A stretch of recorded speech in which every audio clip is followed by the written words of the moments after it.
Hello, and welcome to another exciting episode of the Comic Book Chronicles.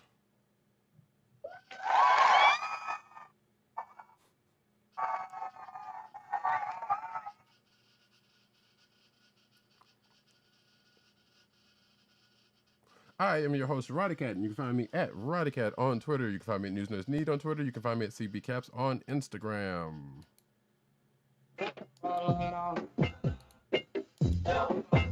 Switch it up. Yeah. And the sound effects you've heard come from none other than our other co-host, Agent_70 on Twitter and Instagram. What's up, everybody? Brooklyn in the house. Representing. So jealous. That's a shout out to the Biggie Netflix documentary, which reminded me of a few bits of, I believe that's one of the Soul Train acceptance speeches from the Soul Train Hip Hop Awards. So it made me think of that. But what's up, everybody? Indeed. And yes, if you haven't checked out the Biggie documentary and you're a fan of hip hop, you probably should. From what I hear, I haven't not yet, but I will. Oh, I will. But on that though, you can find this here podcast on the Cult of the Podcast Network. That's cspn.us. Do it today. And to keep from not being spoiled about coming to America, I'm just going to close Twitter. And you can also find this here podcast on your podcast perusal place of choice, whether it be Google Play, Apple iTunes, aka Apple Podcasts, or Spotify. Wait, I did say Spotify, did I not? I think I did. And the Coles of the Podcast Network's SoundCloud page. Remember to hit like and subscribe. Yeah, smash that like button. There's actually an issue of there's a comic book out this week that mentions some similar stuff to that. It's very funny. Yeah, it's a thing in the YouTuber community, or a running joke from the YouTuber community. So absolutely, it's always funny. Oh, nice. But yes, folks, you can also check us out every Thursday night, 9:30-ish p.m. normally. On when we record live, rather. If you're catching this after the fight, you obviously where you can catch us as the piece mentioned. But we record live every Thursday night, 9:30-ish p.m. on the Click Nation's YouTube page. That's youtube.com/TheClickNation. And also twitch.tv/Comic Book Chronicles. And again, hit like and subscribe. Yield. All of that. I always feel weird doing that, but I'm glad you're the one saying that part at least. I was about to say I'm making an audio recording. I mean, yeah, we can definitely can that. So, But folks, we're going to get into some comic books of the week, starting off with Avengers Mech Strike number 2. The credits on this book are as follows. It is written by Jed McKay. The art is by Carlos Magno. Color artist is Guru EFX, and the letterer is VC's Corey Pettit. Lettering. And this is the second issue of, this is, I believe, a limited series. Mm-hmm. Oh, yeah. And Roddykat and I were both very quick to notice, and it's fairly obvious if you are familiar with some of the references in this book, but we were both very quick to notice that this is heavily inspired. That's probably the best way to put it. Heavily inspired by the Pacific Rim series of movies. Yes. Everything from the countdown clocks that are mentioned in this book, similar to those calendars that you see referenced in, like, I guess, factories that say X number of days since the last incident. So in this case, we have little calendar notices that say X number of days since the last the last biomechanoid event, which is what the Avengers are dealing with. And throughout this issue, we have the Avengers in their brand spanking new mech suits taking on an increasing number of biomechanoid events around the world. And there are a few things that happen in this issue that propel the story forward, namely the reveal of who would appear to be the main antagonist of the book, as well as possibly dealing with ways to stop or at least investigate how these biomechanoid creatures seem to proliferate and multiply so quickly. So, or at least enlarge in themselves so quickly. So there's a few reveals in this issue, and one supposedly it's supposed to be tragic. Yeah. Right? It's supposed to be shocking, but it's not because it's comics. We're too old for this. Well, I mean, so a cynic, because I always know that there's always a plan. There's always like an ulterior motive in place for something like that happening this relatively early in a series. I'm usually with you on that, and I do actually no. Let me rephrase that. I am with you on that, but at the same time, like this is pretty much akin to an Elseworlds on the DC side. This is not necessarily main continuity. Yeah, it's based very close on the current continuity, but it's like a branch off. Right. So that being said, like I didn't, even with whatever the conceit going into this was and why this even came about in the first place, I can't see. I'm kind of with you that there's probably something about it, but at the same time, it's like no, they could very well just like go with that for this particular thing because it's not the main continuity. That said, I was still kind of bummed about that it happened. And I was like, why that one? Why not the other one? So, the reason why I'll give you what I initially thought when I saw that. I was like, the reason why this particular character, or how this particular character puts himself, and that's a minor spoiler, puts himself into jeopardy, seemed out of character. That's what made me think, oh, well, that's not how that character would act. So there's something else going on. Right. Usually have a little more rationality to him, unless that was part of the plan, because we have seen this character kind of do something similar in the past, you know, and then end up popping back up later. It's like, oh no, now I got you figured out. Right. So, right. I was about to say I need to get the sound drop, and I've been meaning to do it because it's not the first time it's come up. From Shaggy, it wasn't me. Right. You need to get that. Nice. But still, I was like, oh man, really? Why? And then to kind of add on to what Agent 70 kind of said, like, coming into this issue with the whole Pacific Rim inspirations, let's say, going on. The two big brains in this Avengers group, that being to Black Panther and Iron Man, are kind of bumping heads on. They were pretty much at a plateau because they can't really. Yeah, exactly. They've kind of hit a wall. Yeah. And they're trying to figure things out, and so we see while everyone else is out in their mech suits, kind of taking on the stuff, they're kind of behind the scenes, trying to figure out what's really going on, and they're at an impasse with it. As Agent 7 says, they hit a wall. So that being said, I did like the fact, which I thought they were going to do something more with that, and maybe they still will, I guess, that Spider-Man, who is also on this iteration of the team, kind of has not necessarily an offbeat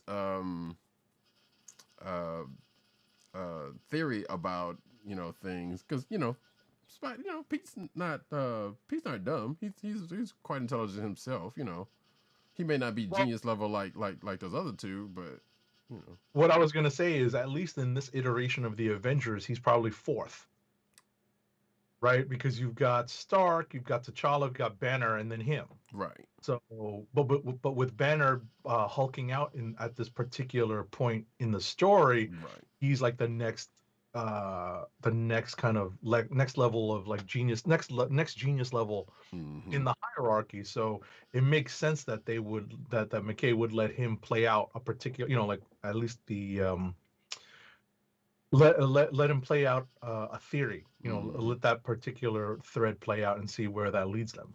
Right. So I expected a little bit more out of that going into it until we get the reveal of who the actual big bad is. Which honestly, I don't know about you, but I was like, you know what? I don't know why.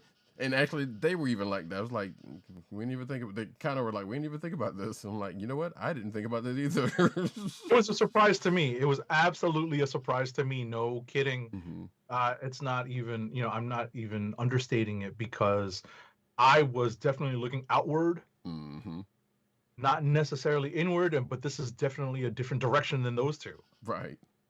So, you know, this is, we're all, you know, bear in mind, ladies and gentlemen, that we are tap dancing around revealing who it is that is revealed as supposedly the main antagonist behind these biomechanoid right. constructs. But at the end of the day, it's not the biggest surprise because you know there's a certain roster of Avengers villains that tend to get picked over, Mm-hmm.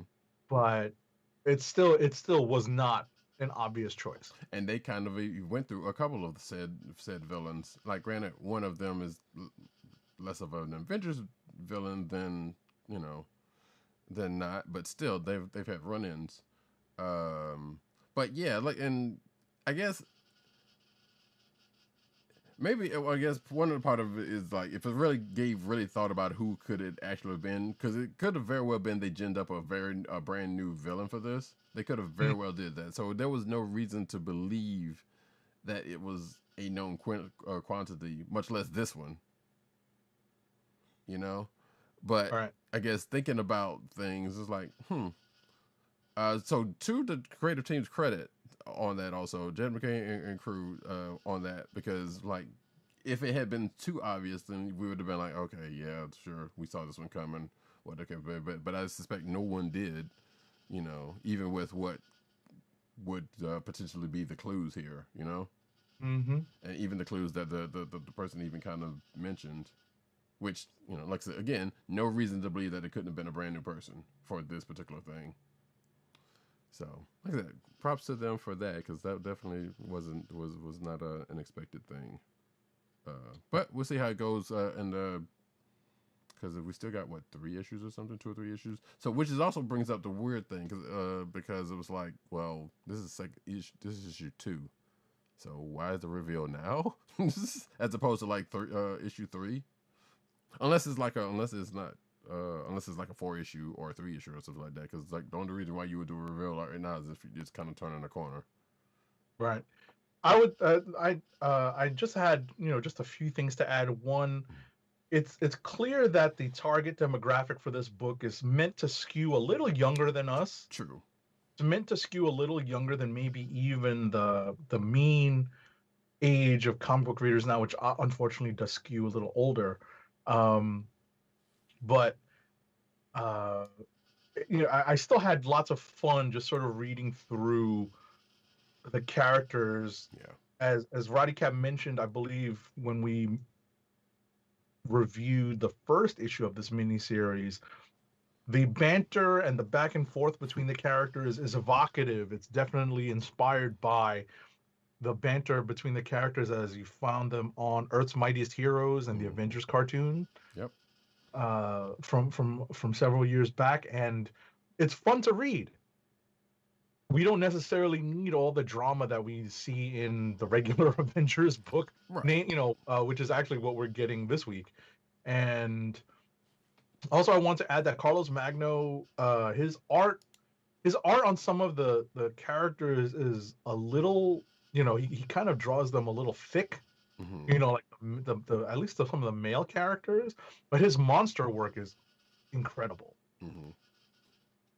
Yeah, actually, speaking of art, so that you're saying that, like there were a couple of pages in the beginning that were, or at least a couple of panels in the beginning of it that was like, this is a little hard to suss out what's going on here, but at the same time, it still works, you know, for what they were trying to convey. because it was just like there was like too much going on in a couple of the panels early on, but it still kind of smoothed out. But yeah, like you said, yeah, this has definitely been a fun read, and nothing kind of hold too much thought behind. Hell, even with the conceit that we honestly kind of picked on before when this was even announced, which honestly, one, who doesn't like mechs? So I was like, Avengers and mechs, sure, sign me up. Even though, and this is not the first time they've done that, by the way, as we have already said, I think in the past. But also there was, like, I believe Age of 7 said, like, why would XYZ Avengers need mechs? Which we come to find out why that is, and it's even the conceit of that works. Right. You don't lean your head into it too much. They contrive a reason, right? They contrive a reason to literally have Captain Marvel and Thor and Hulk require mechs. Mm-hmm. And the Hulk require mechs. So I was like, all right, yeah, it works out fine. Ain't no need to make a thing out of this. It's all good fun. Like literally characters that punch Thanos in the face. Like, who never thought about mechs when it's like, hey, there's Galactus, we need to go, hit him. Nope, no mechs. I halfway expect it, and I guess it could still very well happen. Who's to say? Especially with what happens at the end of this issue. I half expect it for the Hulk character, or actually maybe it could happen to Iron Man, to have an MCU moment. Where, where Iron Man's in the Hulkbuster talking about, go to sleep, go to sleep, go to sleep, go to sleep, go to sleep. Yeah. Like, this is seems like the kind of thing that they would kind of throw in there just on some off, just in some random battle. But they seem to be restraining themselves to a point. Pacific Rim, on the table. MCU, well, still kind of on the table, but not to the extent that I was thinking. Right. That being said, unless you got something else you want to talk about it, we enjoyed this one. I think it's safe to say it was fun. The whole idea of the series is fun, and I'm actually trying to figure out where the connected toy line is. Right, exactly. Where is it? Mm-hmm. Is it out there? Did I miss something? Was it supposed to be at Toy Fair this year, and because it was, but because of COVID, it didn't happen? It was supposed to happen virtually. Did we miss this? I thought it did happen virtually. No, I mean, I'm talking about Mech Strike. The introduction of Avengers Mech Strike toys, toy line. Yeah, I know. I don't recall seeing anything of the sort, which I agreed. I'm like, yeah, where the heck is that? Because I was thinking that same thing a couple of minutes ago before while I was talking about other stuff and didn't say it. Maybe there will be one, maybe. At the very least, I feel like if there's not a toy line, there's probably going to be an animated, not an animated show, but an animated, either a movie or something, or a short. Interestingly, I was about to say, sorry to interrupt. No, but interestingly, there's a Lego set. There are Lego sets. Yeah. That kind of incorporate this idea, but not specifically this Mech Strike idea. Right. Yeah. Which, it's Lego, so they, liberties there. So yeah, I would be shocked if there's not another property, another thing based off of this comes out of it. Whether it be toy or some show or something. Sure. Like, here's Lego Avengers Mech Strike, or or even just like, well, hey, there's a little Avengers Mech Strike short, and just kind of coming off of this. So stay tuned if that actually ever happens. If it doesn't, alrighty then. Shocking. What's next? I guess we get to the other Avengers book while we're here. Sure. So Avengers number 43.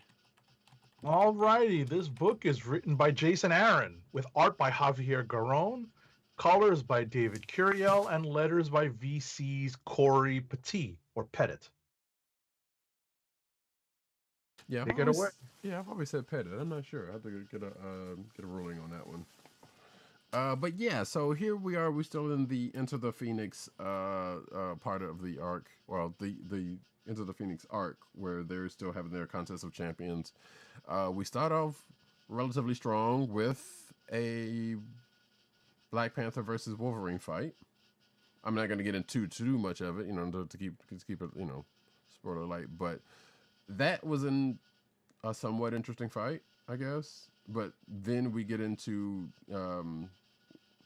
what they should get into, partially, is that Thor wrestling with the revelations from last issue, and him trying to deal with that. And then, of course, we have the other some other contestants that are going through their battles.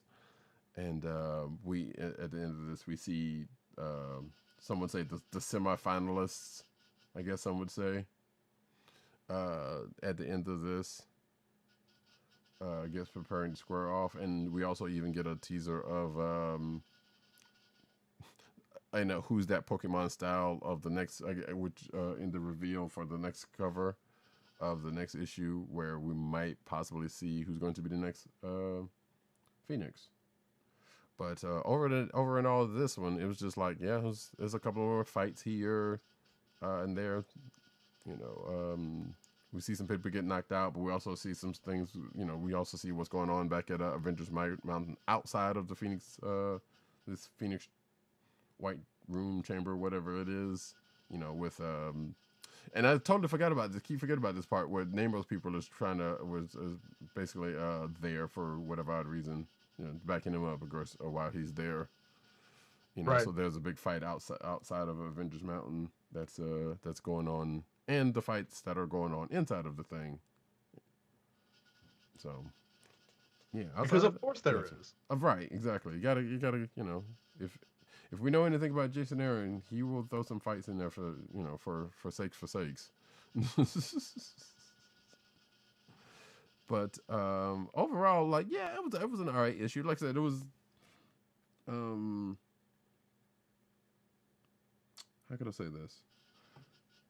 While the action was what it was still pretty I don't know why I'm thinking about this, but it was pretty talkative, more than it probably should, and that's not something I'm usually would say, because like I don't mind dialogue, a lot of dialogue, and there's not really a whole lot of dialogue, but what it is in there is kind of in clumps, Well, what it does emphasize is it emphasizes the characters that have made it thus far and Right. how they've made it thus far, Mm-hmm. and what some of their motivations are, and even the fights that we don't necessarily see the outcomes of, or at least the blow by blow. We don't necessarily see a lot of the blow by blow for a lot of these fights, but we see the aftermath and who comes out of them, Mm-hmm. and how they come out of them. So it's that at least we get. Mm-hmm. I agree with you that the potential reveal of Thor's background that happened at the end of last issue and was kind of played out just a little bit in this issue was given a little bit of short shrift, which maybe makes me think that was a swerve. Yeah, especially with what was being said during the conversation in this issue. Yeah. Right. So we'll see if that ever plays out and confirms what's being alleged. Mm-hmm. But that made me think it's a swerve. But we'll see. This is supposed to be concluded in the next issue, and my feeling is that we're going to be jumping. What is this? So this is the beginning of March. So then they'll have the next issue coming in. They don't give us a date, but it's probably coming sometime in April, which leads us right into Heroes Reborn in May. Right. So we will see how the events of this issue play out into launching the Heroes Reborn event. Mm-hmm. And I guess going back to that conversation, slightly, like even with what was actually being said at, in this conversation at the moment, like, yes, it's easy to feel like, yeah, that's probably a swerve, because it's kind of one of those things that sounds like, well, yeah, this is true in a certain point of view, type of situation, the way the but even though we don't know what exactly, if anything there is to that conversation, Right. Or if there's any validity to it at all. But yeah, we'll see. So that being said, you got another book you want to? Let's see what you read here. Yeah, I don't really have much this week. Let's talk America Chavez, Made in the USA #1. Sure. It's written by Kalinda Vasquez with art by Carlos Gomez, colors by Jesus Abertov, and letters by VC's Travis Lanham. So I'm not nearly as familiar with the America Chavez character as I should be. I freely admit that. I did not read her first appearance. I only read a few issues of Young Avengers when they slotted her in as a Young Avengers member. In I guess like the later runs. So I didn't stick with that particular limited series. And I did not read the West Coast Avengers that she was a part of. I did not really read the relaunch of her, of her self-titled book. I think they called it America. Yes. So I freely admit not being very familiar with the character. So I definitely benefited from this book tying her. I'm not sure if this other aspect of her origin was told, but I definitely appreciated this aspect of her origin being told if this is new. I'm going to say, from what I know of, this has never been. Now, granted, I also, like you, did not read her intro into with her first appearance. As a matter of fact, I've been meaning to. Right, I didn't read that. So, but I had seen that she had come from like this utopian parallel place, and she was raised by two mothers, and that like that was the basics of it. Right. So I knew that she was, if not bi, definitely in the LGBT realm, because of her love interest that they portrayed, and I also had a super vague idea of what her powers are. Right. So what I appreciate about this particular issue is that it gives us more insight into her character, into possibly creating more of a way of grounding her in this, in our reality, as it were, or at least the 616 reality. And I definitely appreciated the way this issue played out, because the trope of someone coming from another dimension and or world and finding themselves on Earth is obviously tried and true. There's a reason why it's been used over and over again. But it definitely doesn't feel old in this issue, because it at least helped me ground this character in a little bit more of the Marvel reality that I'm used to reading. Right. And to this book's credit, and even the last couple of volumes of her, well, I guess that was only that one book. Well, no, because I think they did redo that one. But the basically last couple of volumes of her book, they do kind of go a length to say, like, yeah, here's her, here's her power set, here's where she's from, here's somewhat of a background for people, like yourself who are not familiar. But like I was actually forgot to remember for continue saying, was that her original appearance, which was from some book from 2011, from what I'm reading here, and I keep saying I was going to read that, but I definitely read the Young Avengers stuff, her solo book. That's the Vengeance book. That's her actual first appearance that I was referring to. I'm like, I barely remember seeing that on the not on the newsstands, on the comic book shop shelf. Right. I'm like, the Team Brigade, like that Team Brigade, like, okay, sure. And yeah, she was a member of the Team Brigade in that book of what this thing, which actually every time, funny this comes up though, because when America Chavez's book, her solo book came up the last time, and what other miniseries came up there, I keep saying I'm going to read this book to see what happened, or to see what to see what part she plays in it, basically.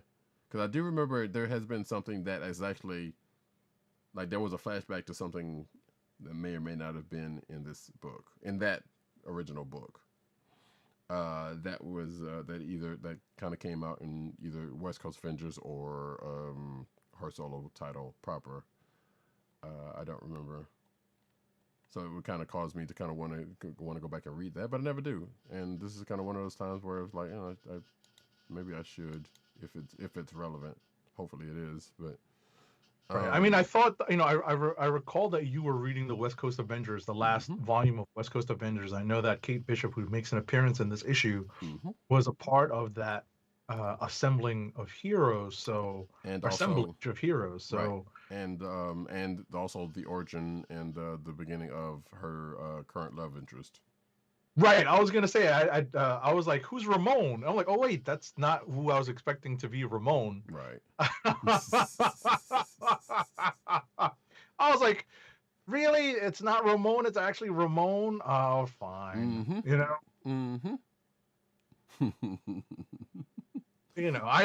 I say that in jest, but that's essentially what my thinking was when I was reading this. Like, that's a Ramon. Fine, Yeah.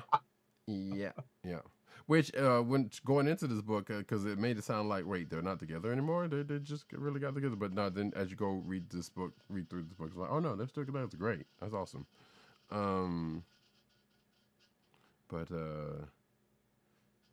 Yeah, and I was actually kind of surprised that they put,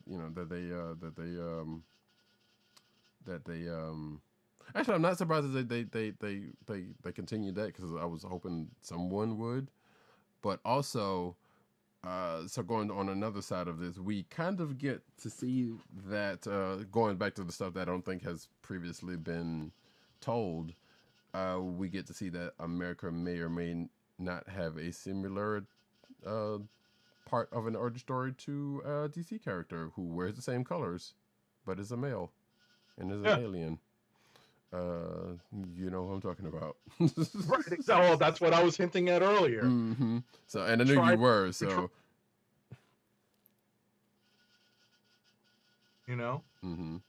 Oh wait, you cut out. You cut out for a second. What'd you say? Oh no, I said it's a tried and true trope.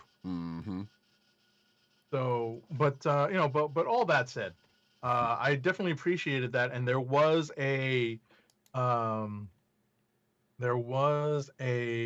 guest appearance. This is something that Roddykat and I were joking about just prior to the beginning of the show. And there is a guest appearance here. It's not a cover guest appearance, so it's kind of a surprise. But it also feels obligatory, and I hated that part. But at the same time, like, you know what? If you're gonna put a character in this, if you're gonna have this character be in the spot, sure, okay. Then you're gonna have a mainstay happen to show up for whatever reason. Because it is the world outside your window, and the Marvel universe is connected. So it stands to reason that certain heroes would cross paths with other heroes. And one that, like another character that has had some shot of spotlight. Actually, well, this character was in another book, but technically as one of the main and not a cameo. But kind of like another person from this week who's had a couple of cameo appearances, as we talked about. This one has had many cameo appearances in many books in his heyday, and even now. So, again, you probably know who I'm talking about. You don't even have to think about it that hard.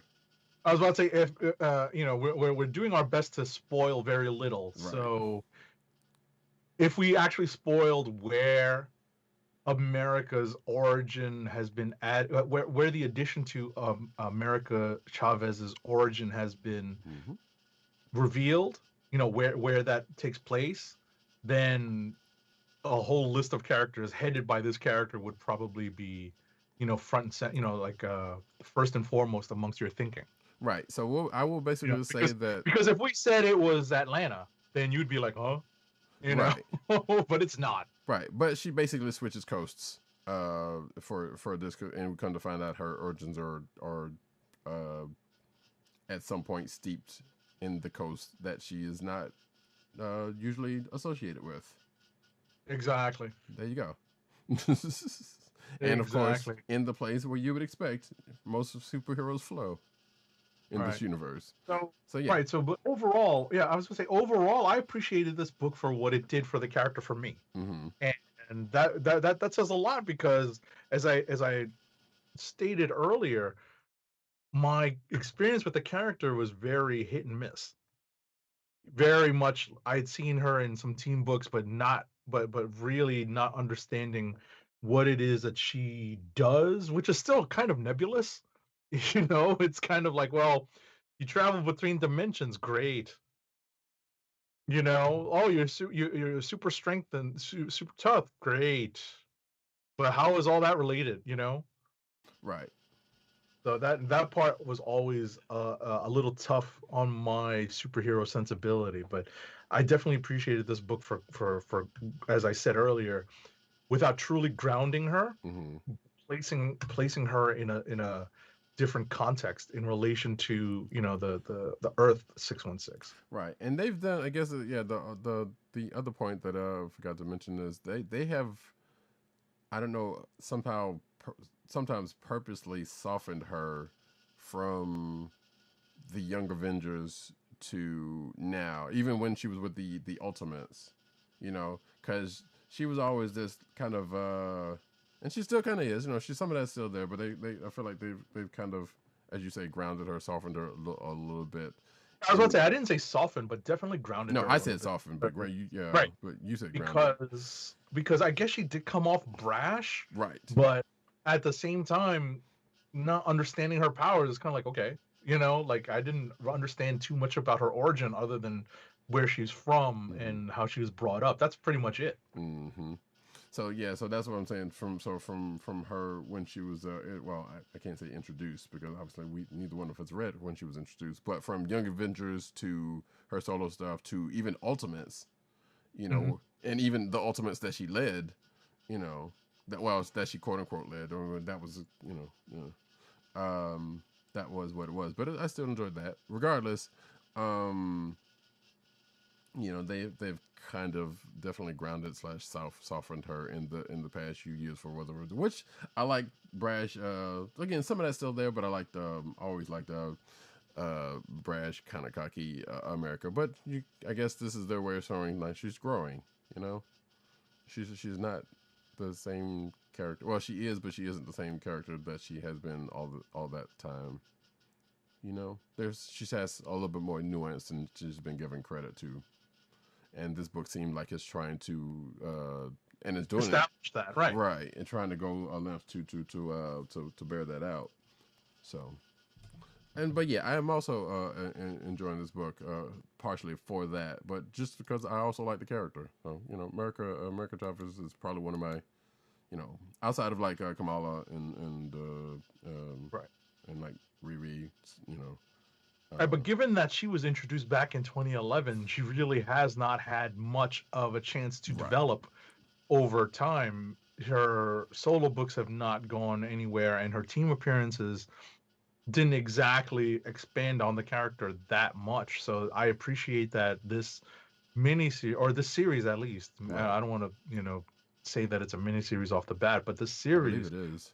Hopefully, is it a miniseries? I mean, this one kind of came well because we talked about this being a thing that happened that was coming up, but I believe it is a miniseries because I'm almost certain it is not an ongoing.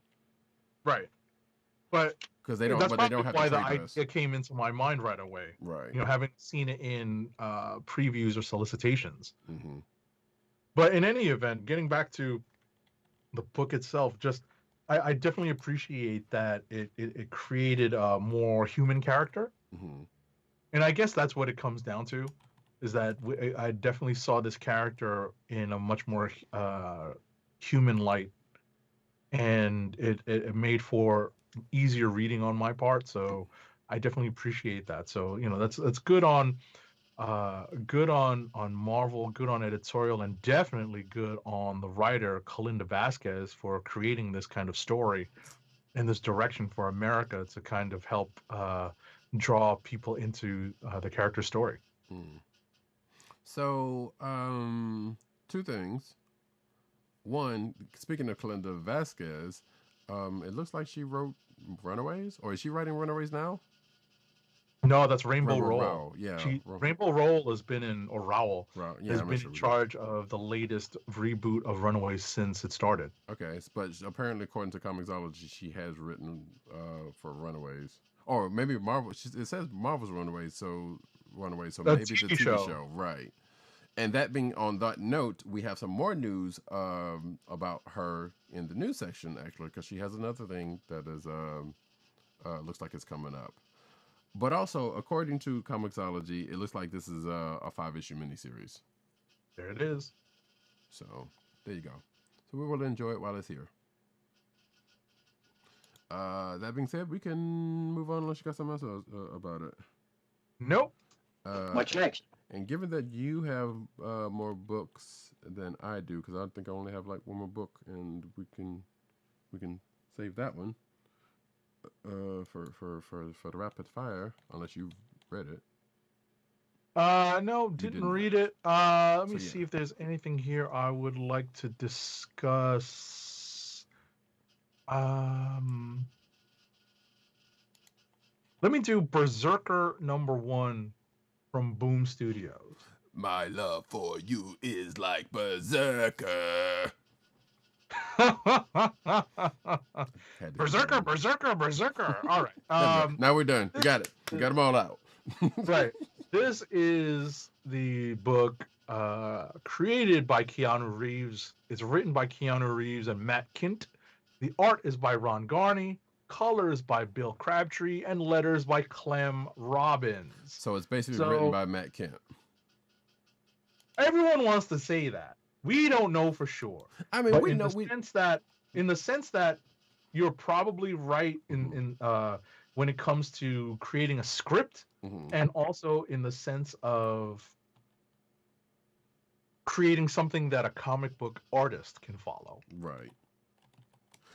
But I had the same discussion at the comic book store the other day, and I said, we don't know that.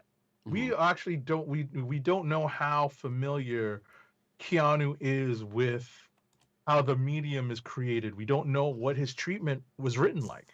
I kind of feel like we kind of do, all based off of this one at the very least. But I can't. I would have to go back and look at some stuff that when this book was announced, because I feel like there was there was a couple of articles about it. But you are right in the fact that there's probably more than what we're giving them credit for. Right. Or we assume, and right. We're not unfortunately wrong in assuming, because more often than not, anytime someone who has celebrity status is given some sort of writing or creating credit, unless it's clearly delineated in the credits that it's inspired by a story concept or something along those lines, like story concept by so-and-so, and then it goes into like script by so-and-so, it's hard to really figure out who is responsible for what.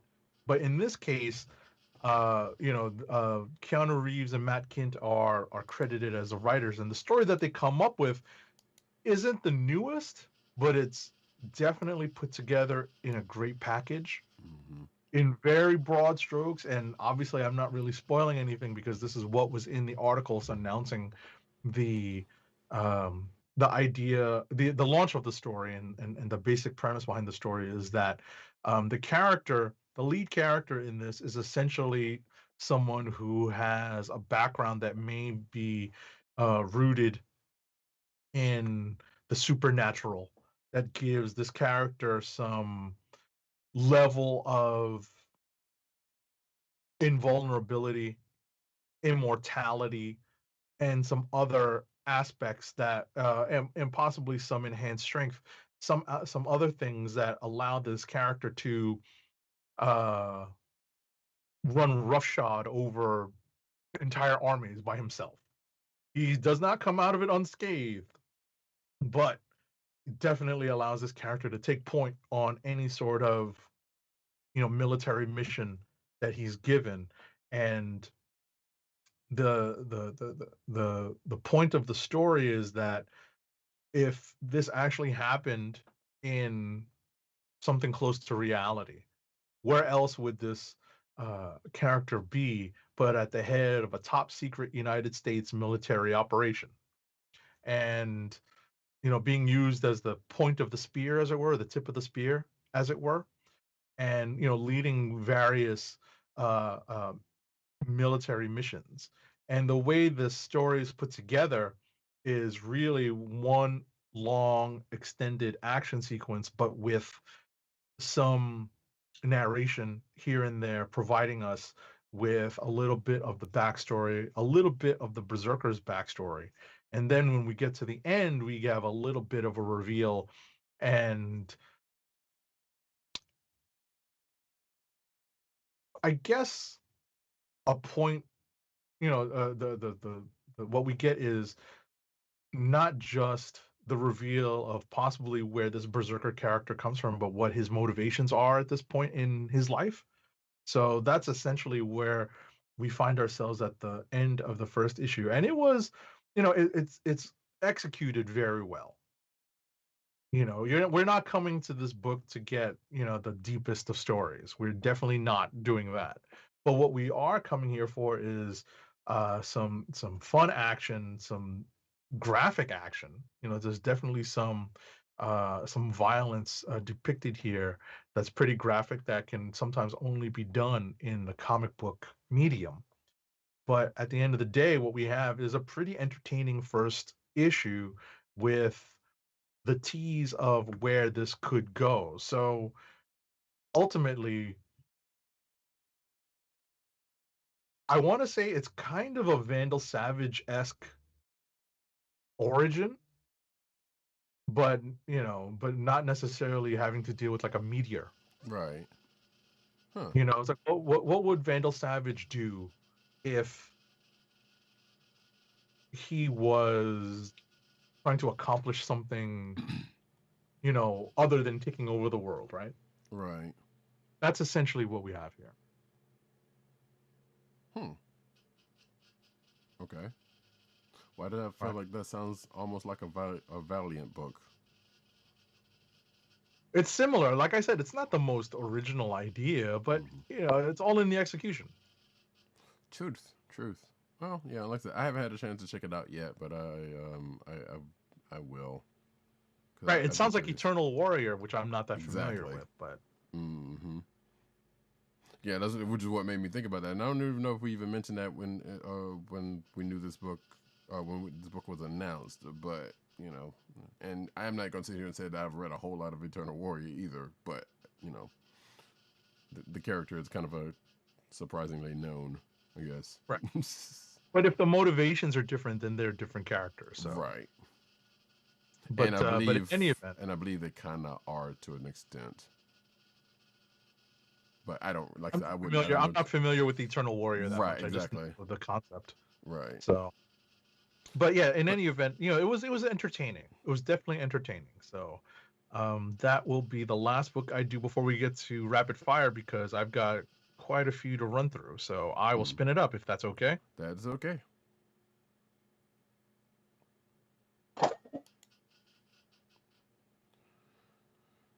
All right, folks, rapid fire. In fact, I will go ahead and do my last one, because I only have the last one, outside of the one that I'm kind of skimming over right now. Next Batman, the next Batman, Second Son, number 2 to be specific, written by, which is what I read, not what I'm skimming through. Let me get the thingy here. I know it's written by John Ridley, and I don't know where the heck the book is in our comics. I know it's here. Oh, there it is, right there. Haha. Because I didn't have time to write the stuff down. But bear with me for a moment, folks. Here we go. Written by John Ridley, pencils by Tony Akins and Travel Foreman, breakdowns by Marco Falia, inker Mark Morales, colors Rex Locus, and letterer is Darren Bennett. So, in this particular issue, are you planning on reading this? I'm not going to spoil it either way, but are you planning on reading this? I hadn't, but if it's worth looking into, I'll take a look. It's only 2 issues. So far, yeah. So this is basically taking place before or kind of sort of at the start or the beginnings of Future State. So so this is actually part of. It's going to keep going into Infinite Frontier. Okay. Right. So and this is even before he even gets. I assume this is like how this is shaping up to be how he gets to be Batman, because as we know. Lucius Fox's other son, Tim, aka Jace, or Jace, aka Tim, becomes the next Batman in Future State, which just finished up last month. But this is, I am assuming, how he gets to that point. So it is early on before you see the shapings of some of the stuff that's going on in Gotham with. With the mayorship and the law that comes about. So you see some early shades of that in this issue, but also you see mostly some family issues going on because it seems that at the end of last issue, Jay/Tim was somewhat summoned home, and we know that Tim/Jace is kind of sort of on the outs with various members of his family for reasons that we've kind of found out, some of which in this book, but we don't know the impetus of the main break within this family. Like, we know something that happened, and even in the Future State stuff, we kind of know that. But we kind of get shades of that here. Whether we're more likely we're going to get a little bit more of that going forward in this issue. I mean, in this series. But for the most part, we see a lot of that going on with dealing with him coming home.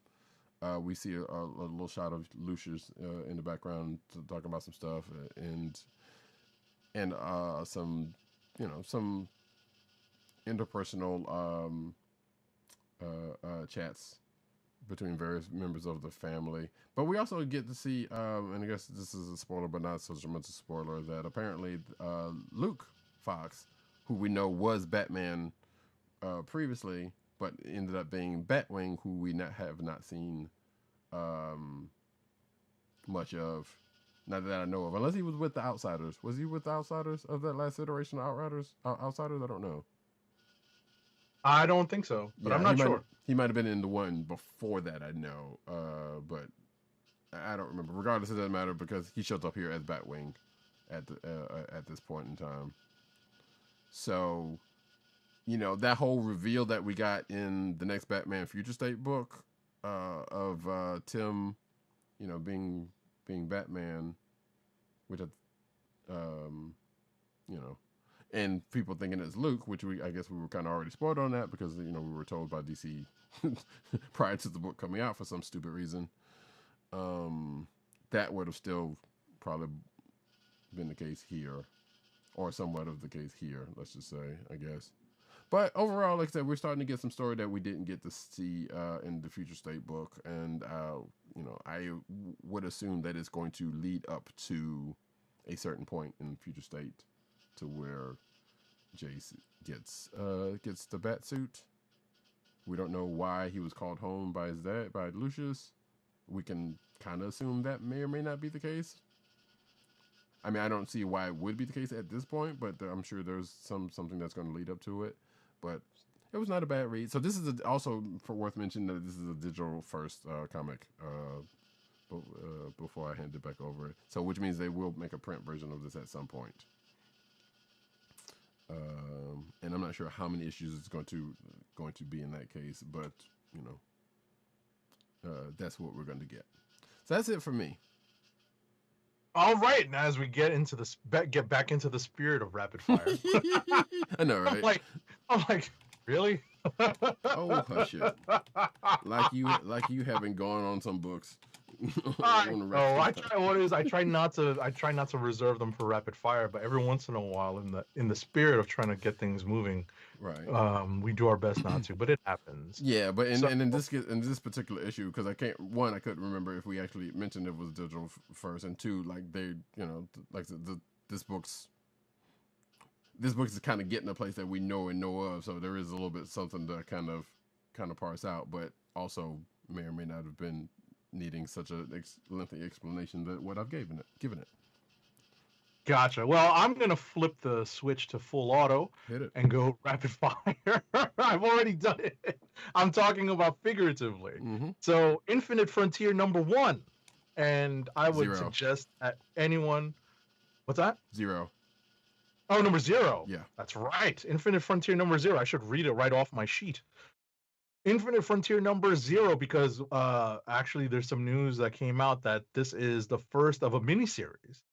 So it's written by Joshua Williamson. Well, actually, the framing sequence and I guess the way it is set up is written by Joshua Williamson with James Tynion IV and Scott Snyder.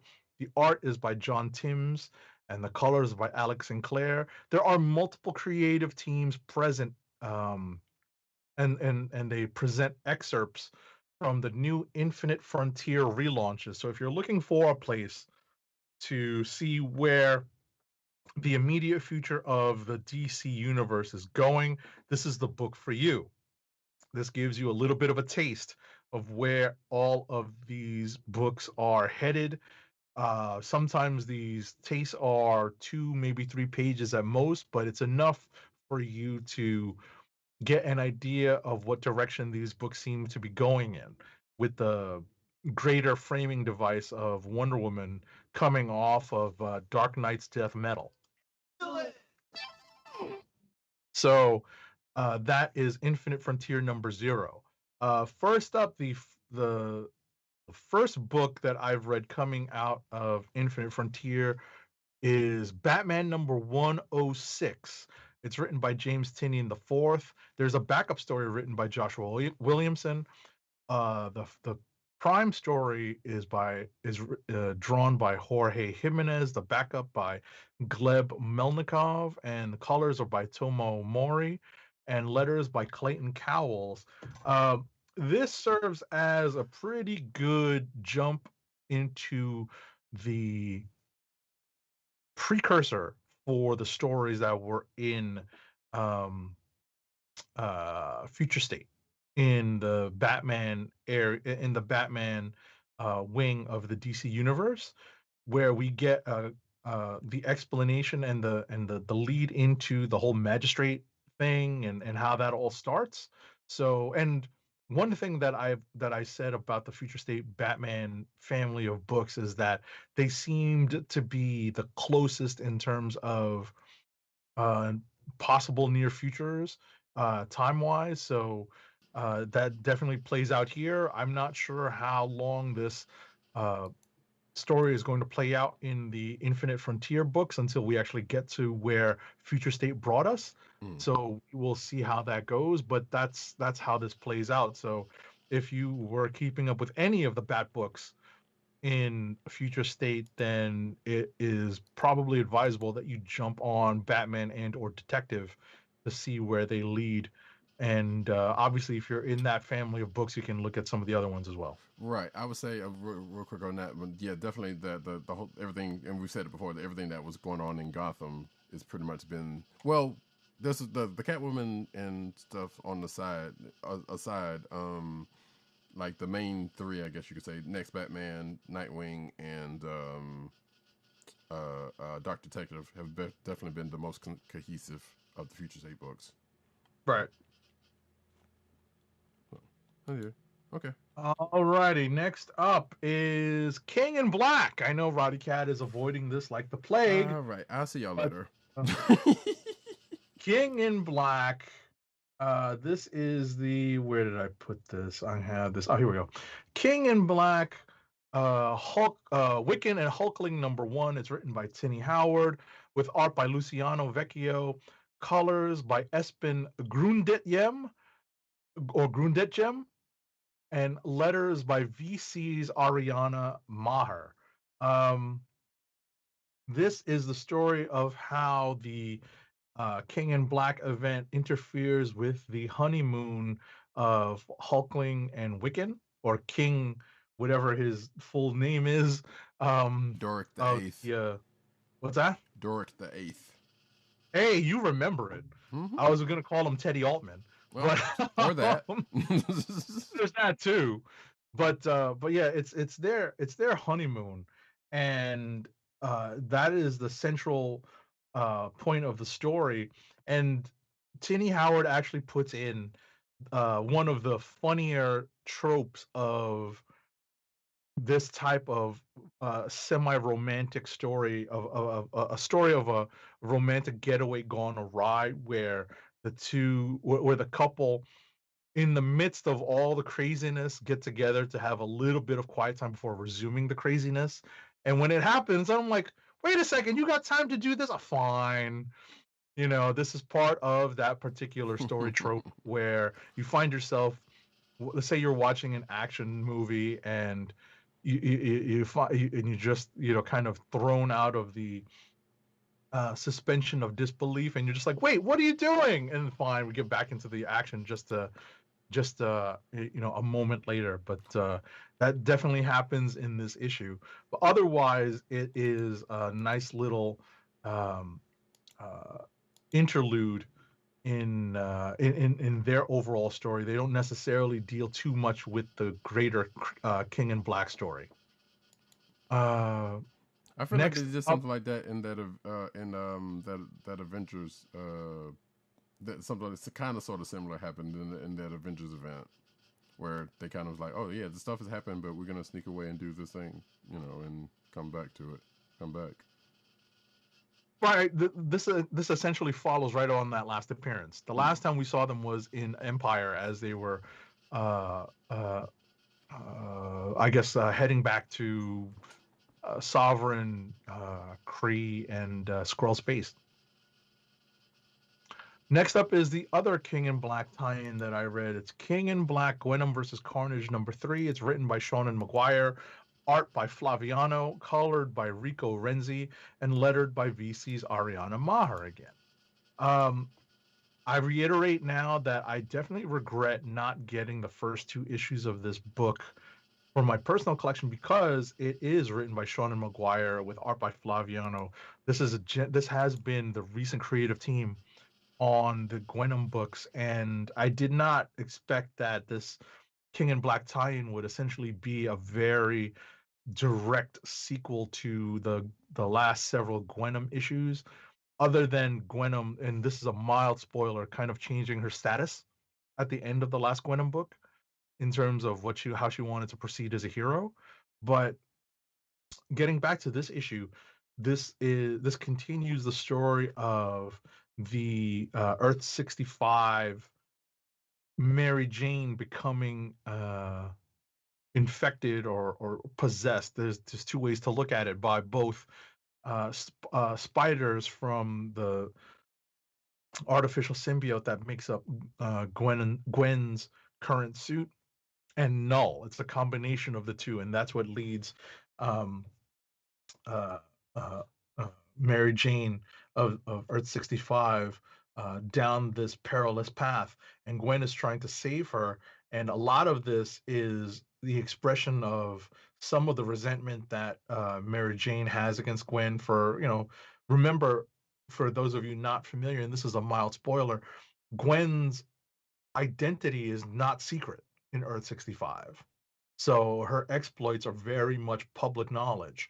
So the Mary Jane of that world has a very different point of view of Gwen and the Ghost Spider / Gwenom identity, and those being 2 sides of her friend. And that plays out in this issue. There is a jam session and also a tease for, when I say jam session, bear in mind that Mary Jane and Gwen played in the same rock band, the Mary Janes. And as I said, there's also a tease at the end of this issue as to what Mary Jane's possible future will be. So it's an interesting way to tie into King in Black. I think I mentioned last week that some tie-in issues really do the characters a disservice by not necessarily advancing the characters while they're participating in the tie-in and the crossover.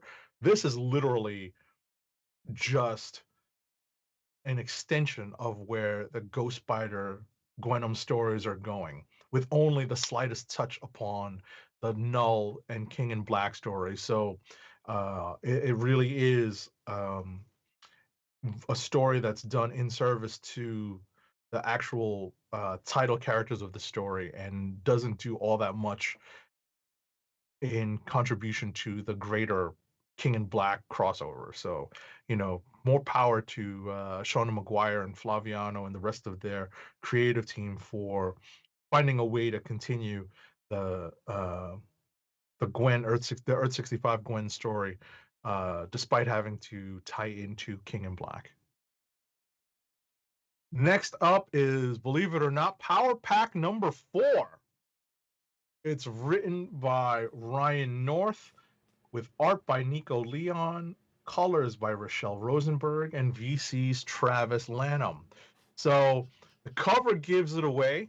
The main cover gives it away, actually, in that this is still a tie-in to the Outlawed, I guess, storyline that's still occurring in Champions. So it's still focusing upon some of the younger characters in the Marvel Universe. And without spoiling too much, are you up on Power Pack at all? Are you up to issue 3? Yes. Yeah, because I was you recall the last couple times we talked about this book's come out. I've been talking about it, but yeah, I just haven't read this one yet. I understand. Yeah. I just didn't want to necessarily spoil the last issue, because the last issue contained the reveal of who the antagonist, the big bad, is in this story. And on the heels of that reveal, the Power Pack kids are kind of left empty-handed. They're left searching for answers, and they decide to call in a favor from someone who they encountered many, many moons ago. Yes, during an event they had nothing to do with, or they had absolutely directly nothing to do with. Right. And they call in this favor, and lo and behold, one Wolverine comes up. Mm-hmm. And he jumps into this book, feet first. There is a great little interaction between the mom and dad powers. I forget their names. Yeah, me too. But there's a great little interaction between the mother and father powers and Wolverine, and the kids do their best to play it on the down low. But Wolverine agrees at the end to help them out with their plan and their predicament that they found themselves in with the antagonist of the story. So, all in all, it was a pretty fun issue. I had a surprisingly fun time reading it. I'm not all that familiar with Power Pack in general. I probably only read a few issues here and there of their original run. Are they part of Marvel Unlimited? They should be, yes. I believe they are, actually. I can check real quick. But I was going to say, so the weird thing about that whole Wolverine thing, with going by what you said, if I'm not mistaken, in the second issue is when they actually started trying to try to find a way out of this predicament.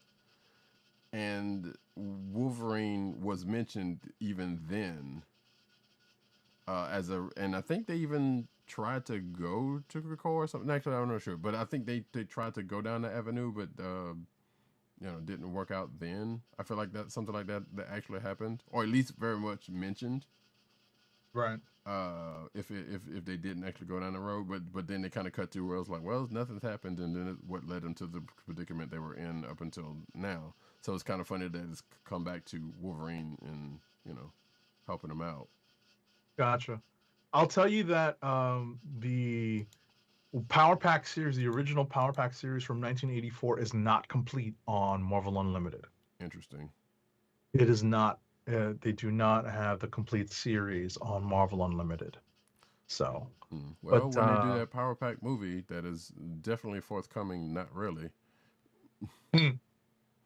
So next up is Runaways number 34. It's written by Rainbow Rowell with art by Andre Guenolet, colors by D. Cuniff, and letters by VC's Joe Caramagna. So this issue of Runaways, not a spoiler because it's on the cover, also has a Wolverine guest appearance. There's a few things going on in here. Apparently, Wolverine and Sprite have made their way to the Runaways hideout, the hostel, and they presume that one of the members of the Runaways, Molly, has put in a call to go to Krakoa, and that turns out to be a big misunderstanding, and the two sets of characters have to team up to try to investigate who actually put out this distress call to Krakoa. And that's where this issue goes.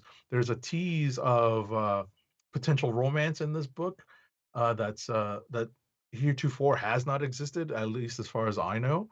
So it seems new, but at the end of the day, this is just a fun, if you're looking for something that's not necessarily all super heroics, Runaways is the book for you, because it's really much more about the interactions of these characters, this makeshift family, the family you choose, and it's always just, maybe not lighthearted fun. Lighthearted fun is subjective, but it's definitely lighthearted fun to me. So it's actually a pretty amusing read. Last for me is Star Wars: The High Republic number 3. It's written by Cavan Scott. It's Cavan. Oh, Cavan? Mm-hmm.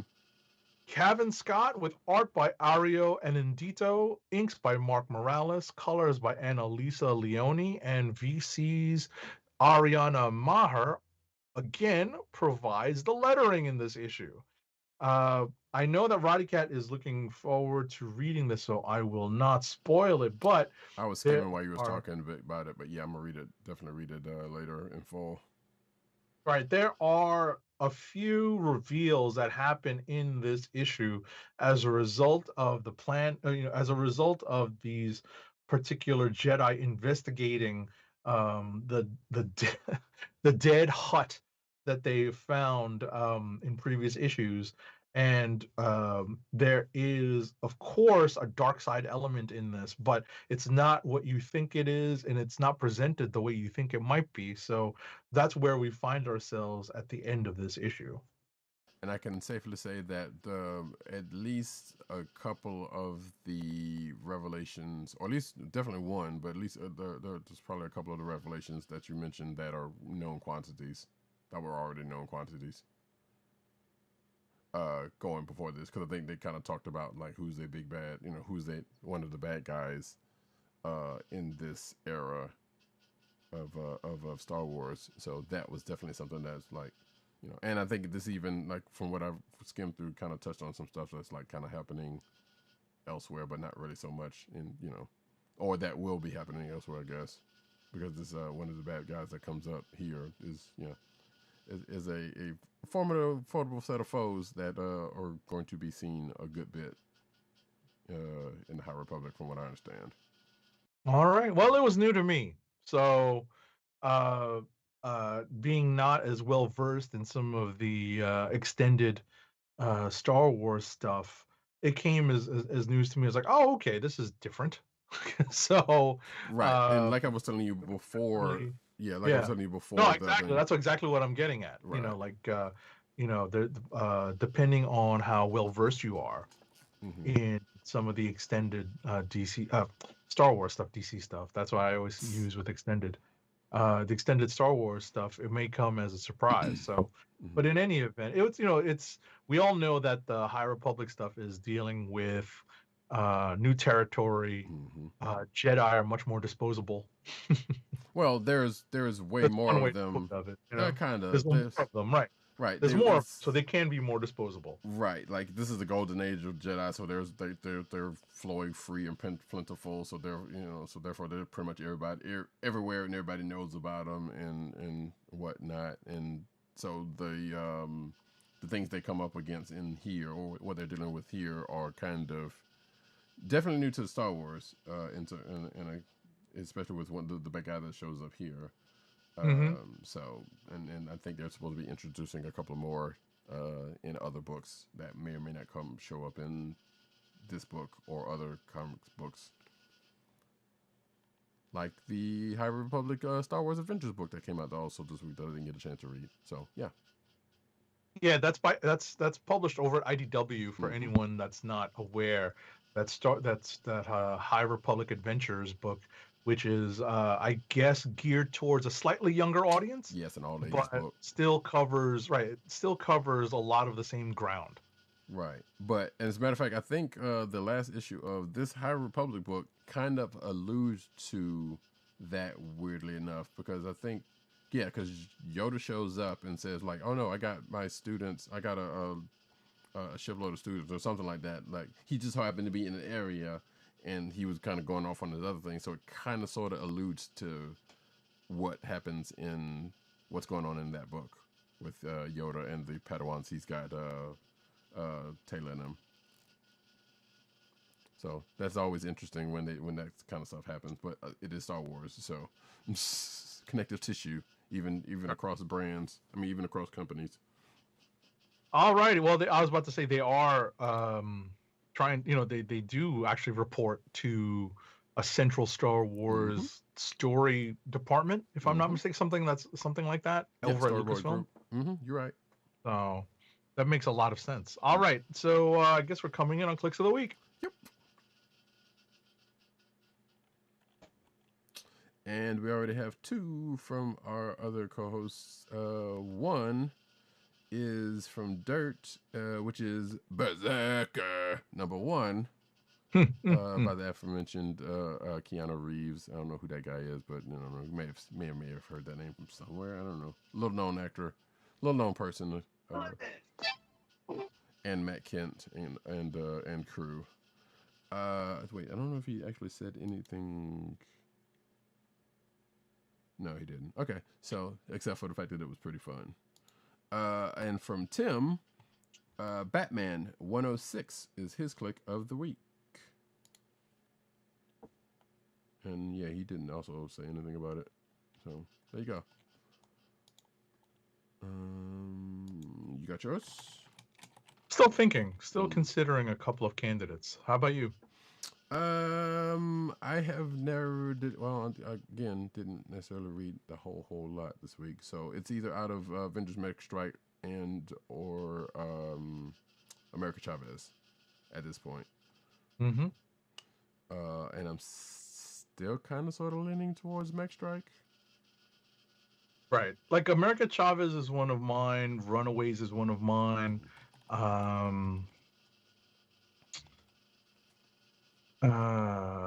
Batman 106 was pretty good, and BerSERKer was pretty good. I don't necessarily want to second any of those choices just yet. I'm still thinking. So,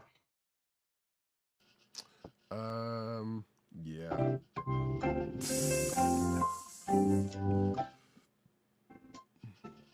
Sometimes I think about that music if I'm trying to pressure myself into coming up with an idea or an answer. Does that work? Sometimes. Sometimes, because it reminds me that there's a time limit on these things. So I've got to just kind of buckle down. You know what? I'm going to go with America Chavez, Made in the USA, number 1. And I'm going to go with Avengers Mech Strike, number 2. There it is. See? Yeah, because like I said, I look forward to seeing more of that America Chavez book. to see where it goes, to see what they're laying out for her. And as we know, I guess as we didn't say, she is rumored. Actually, not even so much rumored, but she is going to be in the next Doctor Strange movie. So therefore, this is the other reason why there is a book out with her right now.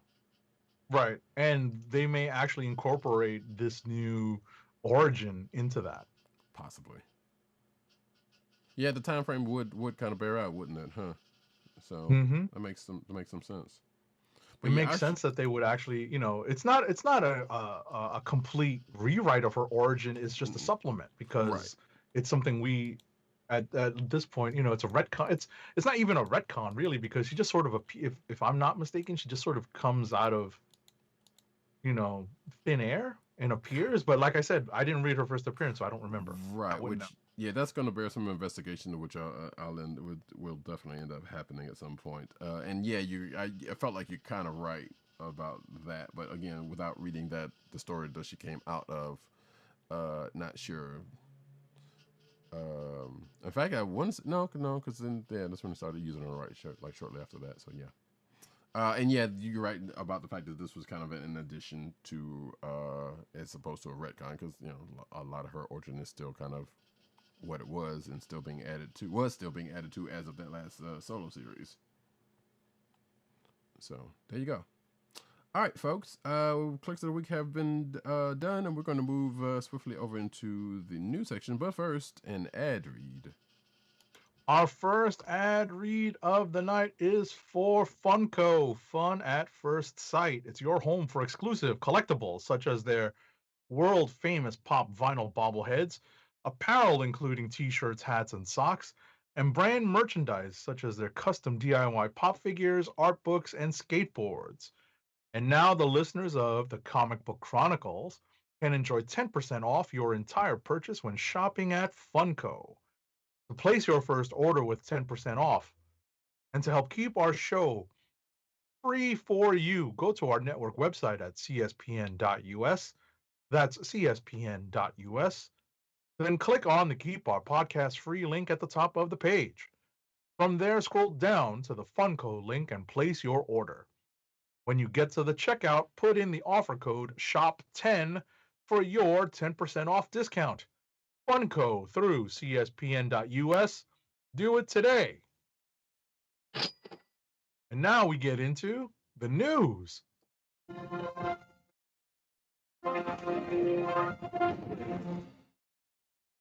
And as we do every week about this time, we're going to get into the cinematic news. And actually starting off with, one, a WandaVision story, but also I guess we can kind of briefly do a recap of WandaVision episode 8. But luckily, it is what it is, so we don't have to take too much time with it. But this week's WandaVision has an essential after credits scene, folks, and boy does it. Boy does it. Absolutely. So yeah, so if you haven't watched it by now, I don't know what's wrong with you. But yeah, so there's another end credit scene after this one, and it's definitely something you want to stick around for after the fact. Right. But although we still understand that there are some people who might be a little behind. Right. By the time this comes out, maybe they're putting off watching the last 2 episodes because they're not willing to see this series end. We kind of understand that. So in that spirit, I'm going to ring the spoiler bell and go on from there in 3, 2, 1. I also know that there are people at this very moment of this recording burning through all 8 episodes leading up to the next one. The final one tonight, which will be in a couple of hours, about 3 or 4 hours. Yep. So, recap, episode 8. I'm not sure which one needs to use. I guess I'll use the Ringer one. I was about to say I opened the Vulture and the CNET one. The Ringer has one also. Yeah. It looks like it looks like Ringer and Vultures are kind of more closely tied because the CNET one is a little too. It's a little all over the place. Yeah. So that being the pace, I'll pull up the Ringer one, but you can start off. I have the Vulture one up though. Yeah, I have both of them up. You know, I'm still trying to see which one's kind of a little more concise.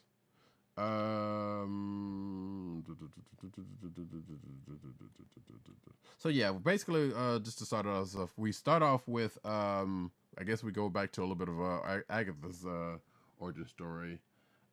Because it starts off in what appears to be the Salem witch trials, and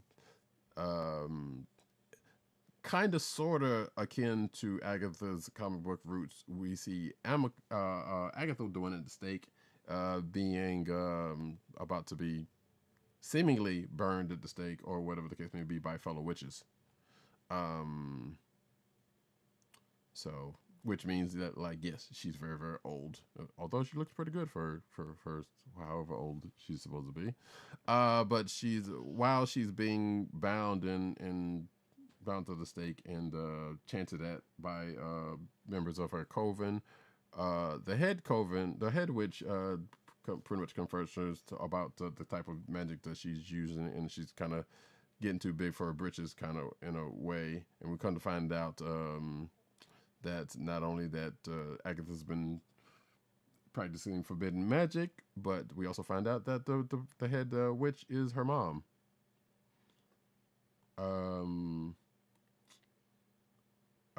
Let's see. But yeah, let's see. But as she's being tortured, and the witches start chanting at her, and beams of light come off of them, Agatha somehow kind of overwhelms the entire coven with her own magic, of which we kind of see the purplish hue of spewing out from her back at in some sort of a feedback loop to the other witches, and ultimately her mom, who she ends up killing. We also can see her pick up the telltale brooch that we have seen her in throughout the whole of WandaVision. Before cutting to says here, centuries later, Agatha's quest for power continues as she tries to understand how Wanda can be able to cast a strong enough spell to take over a whole town, and they kind of go through that little thing. And we also find out that Wanda can't use her magic because there are a bunch of runes that keep her from using her magic in the little creepy dungeon basement thing that Agatha is in. And also we find out that Agatha still is holding the boys hostage somewhere we don't know. But all of this leads up into a clip show of sorts. Right. Well, it's a walk down memory lane that Pretty kind much. of doubles as a therapy session, and that's really the crux of the story. Which is kind of amusing because last week we had a couple of therapy stories. Right. In right. the I comics. thought about that because we were just coming off the show, and I was watching this episode of WandaVision over breakfast the next day, and it seemed like we had just talked about going through therapy in comics, and we have this extended pseudo therapy. It's not real therapy, but it's pseudo therapy section here, and we're going down not necessarily a This Is Your Life, but definitely down memory lane when Wanda essentially is answering her own question. She asked Agatha, "Who are you?" And in a sense, Agatha has flipped it around, and we're looking to see who Wanda really is and how she's gotten to this point. And this is the most in-depth treatment of Wanda that we've gotten to date, in the sense that we were told certain things, but we never saw them. And in this episode, we actually see several things that come to explain how we've gotten to this point in Wanda's character's history. Right. Some of which we've known, some of which it answers questions from the series, from earlier in the series, at large or at small, actually, because some of the questions like, okay, well, we knew this came from somewhere, but all right. That being said, so we know Agatha is, so this kind of works in a couple of different ways, because we know this whole series kind of been dealing with emotional trauma in various ways, and now she's kind of both getting help from it, but also getting used because, like I said, Agatha's trying to find out how Wanda was able to pull this off, pull off the taking over the town with her magic, and Agatha wants to know how she did that. So it doesn't necessarily say at this point that she's the big bad, which we kind of already knew. It also, you don't necessarily go through this way if you're trying to find. Well, I guess you would. I mean, this is a framing convention that happens, that has happened in other media or in this kind of media, but in other ways. But it also feels like she's also still doing the mentoring that we know her from the comic books, and also being a therapist of sorts, but also trying to find out, like I said, how, how Wanda could do whatever. So we're going to keep on going and say that we take a walk down memory lane, and the earliest memory we get to see is young Wanda and Pietro and the family, who sadly not Magneto, back in Sokovia, trying to have a movie night. And of course, it's time to have a show night. And of course, those shows consist of bootleg videos of, well, actually not even bootleg, but I guess, well, I guess Oleg Maximoff is trying to do. He's just trying to, drum up. I don't know if this is like a side hustle or if this is his main gig, but he sells DVDs, whether or not they're bootleg, we don't know, but DVDs of classic American television. Mm-hmm. And that is where the concept of the 50s and 60s sitcoms that were the framing devices for the first several episodes of this show kind of comes from. That's where the inspiration for it comes from, and we get to see where Wanda has, definitely encyclopedic memory. I don't know about eidetic, but definitely encyclopedic memory of some of these shows, because she can cite episode number and season for certain things, for a favorite episode that she is talking about, which is, I guess, directly referenced in the very first WandaVision episode. Mm-hmm. An episode of the Dick Van Dyke Show. Mm-hmm. So we definitely see the exact inspirations, the exact shows that that these episodes were inspired by. The previous episodes were inspired by. Right. And actually, I'm gonna do this real quick. There we go. While we go on. So yeah, you're right. And so everybody who had the theories is like, oh, she was influenced as a youth by American sitcoms. Sure, that one point to you, I guess, but that seemed to be. I was about to say that was pretty simple. And exactly. Right. But I know a lot of people. Right. Yeah, a lot of people had a million that wasn't things. hard to figure out. Exactly. And then we get the first tragedy that befalls the Maximoff twins, and kind of sets the stage for, sets Wanda down this particular path that she's been on, in that a piece of military ordnance decides to blow up the home that they are living in, the apartment building, I presume, that they're living in. So during the course of the thing, we see the mom looks outside the window and notices there's fighting outside, and then they start doing what they're doing to try to, and they turn the TV to kind of drown that out. Distract the kids themselves, right? So that's been the case, and then the Stark missile that we have heard about and seen in Age of Ultron happened to make its appearance in the living room. I was about to say, there's, it almost logically follows that there's two. Right. One that explodes and actually knocks out the building, and another one that doesn't. Right. And there are theories as to why this particular Stark Industries weapon does not explode. And and I guess it's a little bit of a retcon, kind of, because I believe they said it was a dud, but we come to find out in here that exactly. That's I was just about to get to that, where the original telling of the story was that it was a dud, and apparently, what is at least speculated at in this episode is that Wanda had more to do with it than just being than that particular piece of ordnance just being a dud. Right. And so so basically throughout this whole thing, you get shades of, well, did she already have powers before she ended up with Strucker and them? And it seems to be pointing to yes. Right. So that means the case. So so we go through that. We go through that memory, and then Agatha and Wanda talk about that kind of briefly before going to the next thing. But I think not before they talk about transmutation.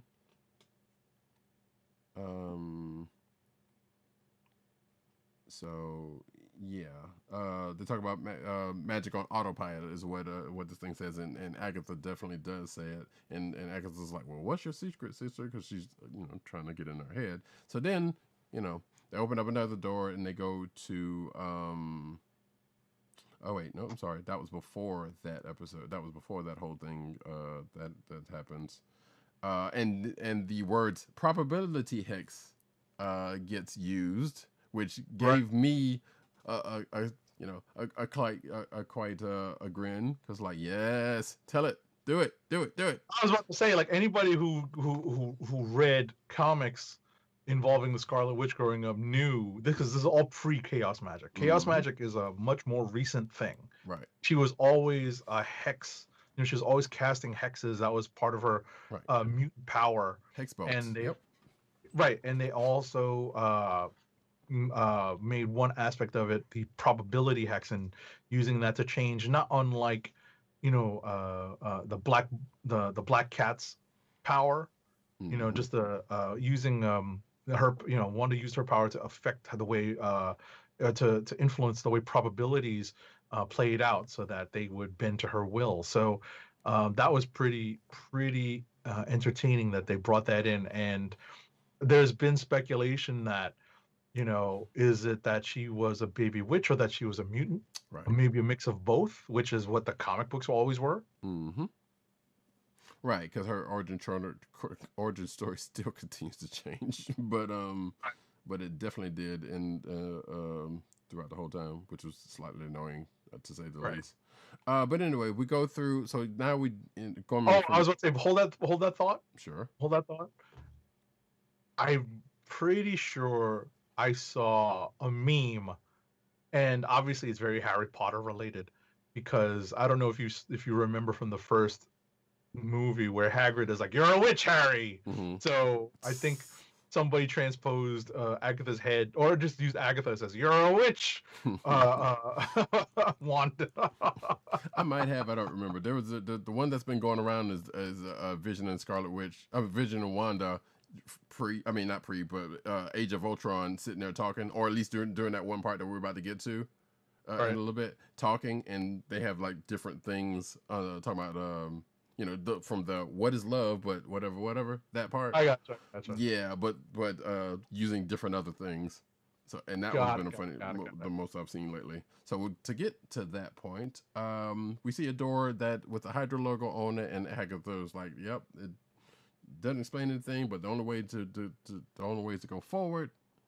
Or as she says, the only way forward is to go back. So they walk through the door, and we come to find out this is pre-Age of Ultron Wanda, where she ends up, and I think we probably saw shades of this we definitely still saw shades of this in Age of Ultron, where she's in the room and they're telling her to, she's basically touching the Mind Stone. Well, they got Loki's scepter there, and they want her to touch it, but she doesn't necessarily have to, because during the course of this part, they say like nobody's ever survived this, but then the thing comes the scepter comes alive, and the Mind Stone comes out, is it the Mind Stone or Soul Stone? Soul Stone. No, it's the Mind Stone. Mind Stone. Okay, yeah. Remember, the Soul Stone. The Soul Stone is on Vormir. So right. The Mind Stone. Yeah, the Mind Stone. This is just the latest in a series of experiments that Hydra's and Strucker's scientists are performing. And what's funny is that you wonder how they put or how they figure out which candidates are going to go into this particular experiment. Do they pick people that maybe already have some abilities? Right. They don't necessarily go to that, or they're just random volunteers. Right. I kind of halfway suspect it's regular volunteers, and they just happen to volunteer. I mean, I'm sure that's the easiest way for them to say it. Right. You know, that's the easiest way for them to explain it. Like they just had a list of people who were willing to volunteer for this dangerous experiment, Mhm. but you know, I definitely saw some speculation that, you know, maybe they were selected from that group of volunteers because they had exhibited something, something else, some other, you know, genetic anomaly maybe, Perhaps. and we're looking to see if, because remember that was the whole point Right. of Hydra's experiments. So, but in any event, um, it turns out that the Mind Stone emerged on its own Mm-hmm. to approach Wanda, and Wanda apparently sees, um, you know, as Wanda reaches out to touch it, the Mind Stone bursts out of its outer blue shell. Here I'm reading the recap just because Yeah. it's helpful. And It shrouded basically in the stone's emanating orange light, Wanda sees dun, dun, dun, herself. herself, the Scarlet Witch, emerge before her. Mm-hmm. Yep. Wanda collapses to the ground, but apparently, as Roddykat mentioned, she's one of the only ones that survives contact with the Mind Stone. Yep. So yes, as she gets, she gets basked in its warm, radiant glow, and then properly sees herself and passes out. And we also come to find out that looks like this part had been partially edited somehow, because the scientists see her taking a step forward, but then just collapsing. So they don't obviously see what happens to what she sees, but they don't see, the full extent of what happens. So, Right, it's all in her mind. Right. But we also follow up on this scene with Wanda being put back into her cell, but watching. Now I didn't get this. Mm-hmm. This part, I'm following the Ringers recap. I didn't get that she was projecting an episode of the Brady Bunch onto a TV screen. I thought she was just watching it. I thought so too. Yeah, I'm not sure. I'm not getting that. Also, it says, right. Well, according to the Vulture, says it's on a ceiling mounted TV in the chamber. Right, that's what I thought. I thought they were just using that to like help distract or whatever. Right. But they happen to be, at least the way I interpreted the scene, it seemed like Hydra was giving Wanda something to do to pass the time. Mm-hmm. And the episode of the Brady Bunch that they happened to be showing was the Kitty Carry-All episode. Right. Part of me was like, well, maybe they were doing this and they put in some subliminal messages in there to kind of keep her docile. But that none of that really bears out. So it could very well be, and there's like, well, we come to find out that she, is partial to American television, so they just put that in there for some sort of, we don't necessarily know that part. Right. So, but coming from that, we see another door open up, and Wanda goes through it, and apparently we come into, I guess the Civil War era. Yeah. Yeah. Civil War era, and she's in Avengers compound, and we're actually, and this is after Age of Ultron, and Pietro's dead, and she's alone in the compound with Vision and whatever the case may be. So she's watching Malcolm in the middle, and Vision comes in and wafts in like he did, like we have seen them do in Civil War and whatever else. And sits on the bed, and they're talking, and she's watching Malcolm Mentor, and she basically starts talking about, she on the outside, looking at this whole thing, says that Pietro's dead, and I was in a new country, and I was all alone, and then this goes into her past self, where she calls out Vision. He comes through. He basically sits down, talks, and she kind of hashes out some things. Talking about she's tired and, not necessarily saying how she's dealing with the fact that she's there, but she just kind of let some things out that she had been thinking about, because obviously she was still early on in her grief for Pietro.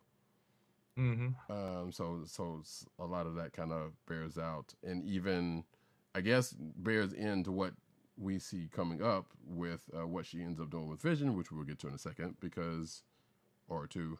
And this is where we get the whole meme thing that I was just talking about a second ago, because basically Vision is like, what is grief if not love persevering? Right. And I saw a meme where all the screenwriters and all the novelists who were watching this, like, damn it! Yeah, and even the Vulture article said something like that, which it was a good ass line too. It was like, oh, Right. yes.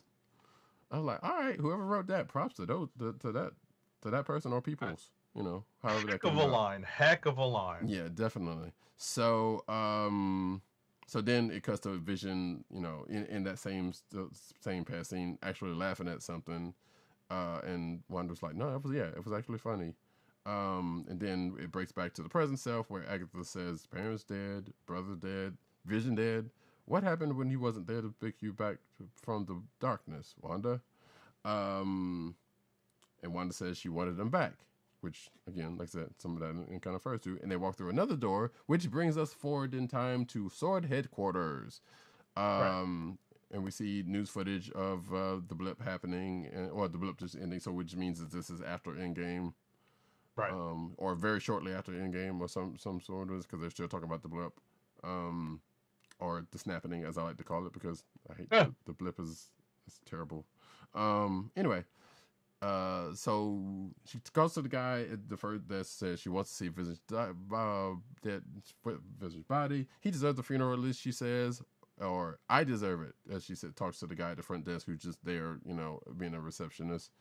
The guy gets a call from someone and tells her where to go, which we find out to be Tyler Hayward, the acting director of Sword. Of course, we've seen him throughout WandaVision. We still don't know if he's going to have more to do with things than what we know him to have already been. She gets directed to his office. They talk for a second, and then for some strange reason, he says, "Well, you want to see it?" So he shows her Vision's disassembled body, of which we have seen similarly in the comic books back in West Coast Avengers. Which, more of that at the end of this little recap. Right. Well, I was going to say, there's definitely a callback to a specific set of stories in the West Coast Avengers once we get to this point in the episode. Mm-hmm. Which I both loved and hated, because I remember reading that storyline, but we'll get to that in a second. And I hated that storyline because of what happens. Anyway, of course, I was about to say, but this is not. Let's be clear. This is not how some things were poorly adapted. Like I stress this. Right. This is one of the reasons why, and this is just an aside. One of the reasons why I like Ragnarok, but can't love it because of the way they do Scourge so foul. Right. And how they do the last stand of Scourge. I'm like, oh, I can't. But at least in this, they definitely did this particular homage or adaptation of this particular storyline a good bit of justice, I think. Right. It's definitely not one for one, obviously, but it is closer than we've seen a few different things in the MCU. Right, because there was a reason why they did what they did to Vision that differs distinctly from what happens here. Yep. And again, what we'll find out in a second. So we'll briskly go into that. And so Tyler shows her the body, and they're in his office, and they're showing people breaking him down and this and the other, and she kind of gets a little upset, let's say, and then floats on down there to see his rightfully so, obviously, to get a closer look at his body, and she she gets drawn on by some guards, and Hayward's like, nope, hold on, let her through. And all the while Hayward's like, well, he's not yours. So, and that's when it calls her to break the glass and go down in the first place. And, which also brings a call back to, I guess this was Endgame, huh? Was it Endgame or, no, it was Endgame, where she does that part where it was like, what do you feel? The Vision and her was like in that room, and like, what do you feel? And she's like, I only feel you, except for this time she tries to do the same thing, and she's like, I can't feel you. No, that was Infinity War. Is it Infinity War? Okay, I couldn't remember which one right, it was. It's at the end of Infinity War when they're going back and forth about having to destroy the Mind Stone.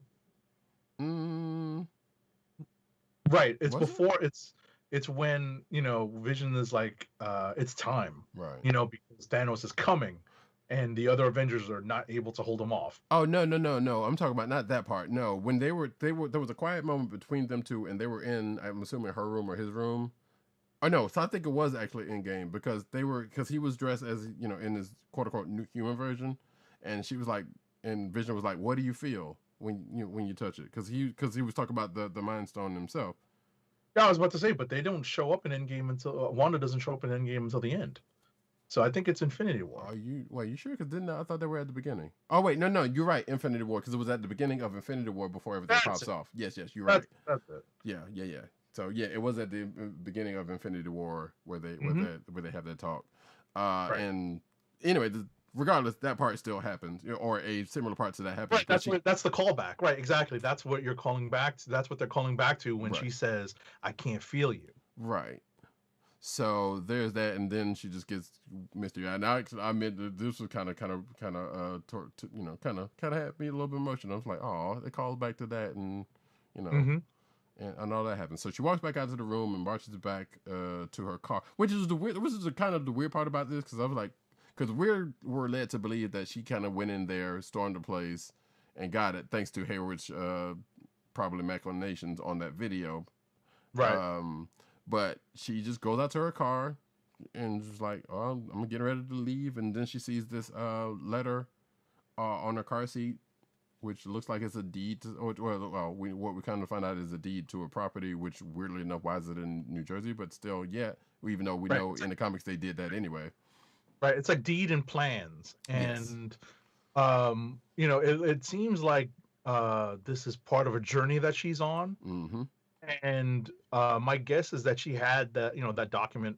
Maybe it was rescued from Avengers Compound. We don't know. Yeah, so at this point, Avengers Compound has been, destroyed. Exactly. Essentially, which would make that weird to be the case. But also, so there are some theories going around that it might have been planted in that car. Like we don't get any reasoning to know that she didn't know it was already in there, whether she knew it was in there or not. She just looks at it and kind of like, opens it up. So some people have said it was like, well, it might have been planted there in the car as opposed to not being with her already. We don't know. I mean, that's just odd, but I understand. I understand why people would say that. Like, where would it come from at this point? And some people are even speculating that Hayward was the one could have been planted there. I kind of doubt that. Some people were also saying it could have been Agatha. It could have been in Vision's will. It could have been in Vision's will, exactly. Apparently the Vision had a will. Right, which was also weird. And it might have been part of the will reading. You never know. Exactly, and that is a thing that has actually been mentioned in WandaVision, that he had a will, that was in his will not to be. In fact, I think they might have mentioned it here. I don't remember. Regardless, it was mentioned at some point. They did. Monica mentions it. Yeah. Oh no! Randall Park mentions it. Jimmy Woo mentions it. Right, that he didn't want to be put back together or whatever the case may be. So he want to be made into a weapon or something. Right. Right. So, but in any event, as you mentioned, Wanda leaves in her what I presume is a red rental car because it's not an Audi. Right. There's a lot of people that poke fun at the fact that she's driving a Buick, and obviously product placement is a thing. But it was weird to see her driving. Right. It was just weird to see her driving. Just period. Right. I definitely heard a few people joke about the fact that she was driving a Buick. I'm like, I picked up on it too. It didn't knock me out of my suspension of disbelief. Right. But I definitely picked up on it. I was like, oh, she's driving a rental. Mm-hmm. So she drives from the compound, the Sword compound, unknown where that is. Right. But she drives all the way to Westview, New Jersey. And as she's driving through Westview, New Jersey, we see some familiar faces. Mm-hmm. The neighbors and coworkers, Herb, Phil, Mrs. Hart. Shout out to the 70s show. Mm-hmm. And they're living their regular lives in, kind of like a quiet, sleepy Jersey town. She comes up to an empty plot of land that has some development just starting on it. Like literally, maybe the foundation's been put down. That's about it. Mm-hmm. And if I don't remember it being bare, but it seemed like the start of something had begun. It basically, they had the outline of it, and the rest of it was just like weeds. So they didn't necessarily like cemented the floor or anything like that. It was just like the outline of what the house is to be, and just the land itself. Right. And that overgrowth probably occurred in the time between Infinity War and Endgame, Yep. which is when, it's presumed that the Vision started these plans, because what we find out is that the Vision wrote a note onto the deed and the plan saying, for when we grow old. For some I people, believe it was. presumably, but yes. Right. And but in order for this particular idea to work, and that Vision had put this into motion Mm-hmm. prior to getting destroyed by Thanos, it would have been pre-Infinity War when he put this plan into motion with the deed, with the land and whatnot. So it makes sense that the property would be untouched in the 5 years since. Right. So she gets there. She goes into what would be the inside of the house, or the once it would be built, and then she just kind of breaks down and explodes in her magic ways. Right. She basically lets out like a kind of like a primal scream, mm-hmm. and just has her magic / Infinity Stone powers emanate from within her and going outward. Right. It was, the funny part about it reminded me of somewhat in the beginning of Tron, when Jeff Bridges gets digitized. Because you know how the beam hits him and then just like frozen there for a second, and then it just gets digitized. It slightly kind of reminded me of that, because when she goes through her motion, she just kind of stops there, and just, you hear the yell, and then you just see the magic emanating out of her and building the house around her, and ultimately Vision gets rebuilt. Right.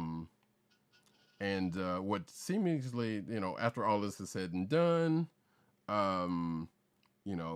it goes into black and white, and we see Vision in what we saw him in the beginning, in the first episode, and then we see Wanda change into what we see her in the first episode, which presumably leads into going back to the first episode of WandaVision,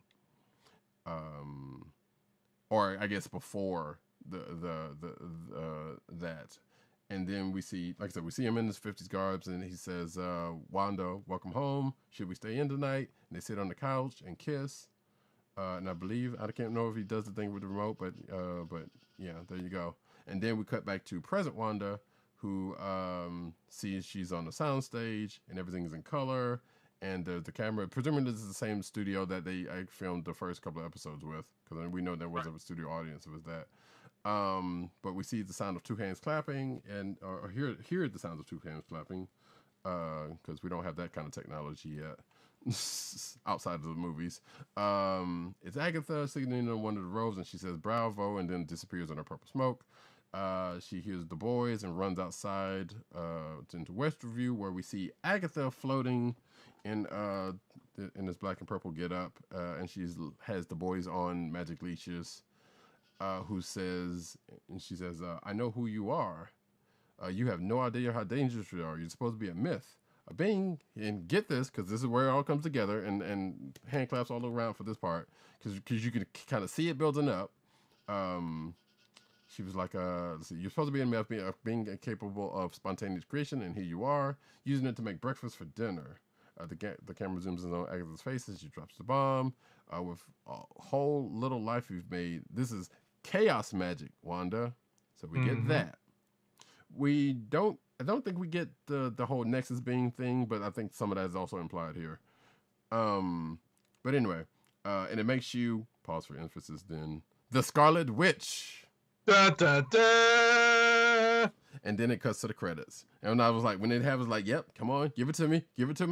Boom. They gave it to me, Scarlet Witch. So, and then it cuts to the credits, and then in the midst of those credits, we get the end credit scenes that we're talking about in the news section, which was Hayward at Sword operating base outside of Westview, gazing at the hex in the distance. One of the other crew was like, "Is it ready to launch?"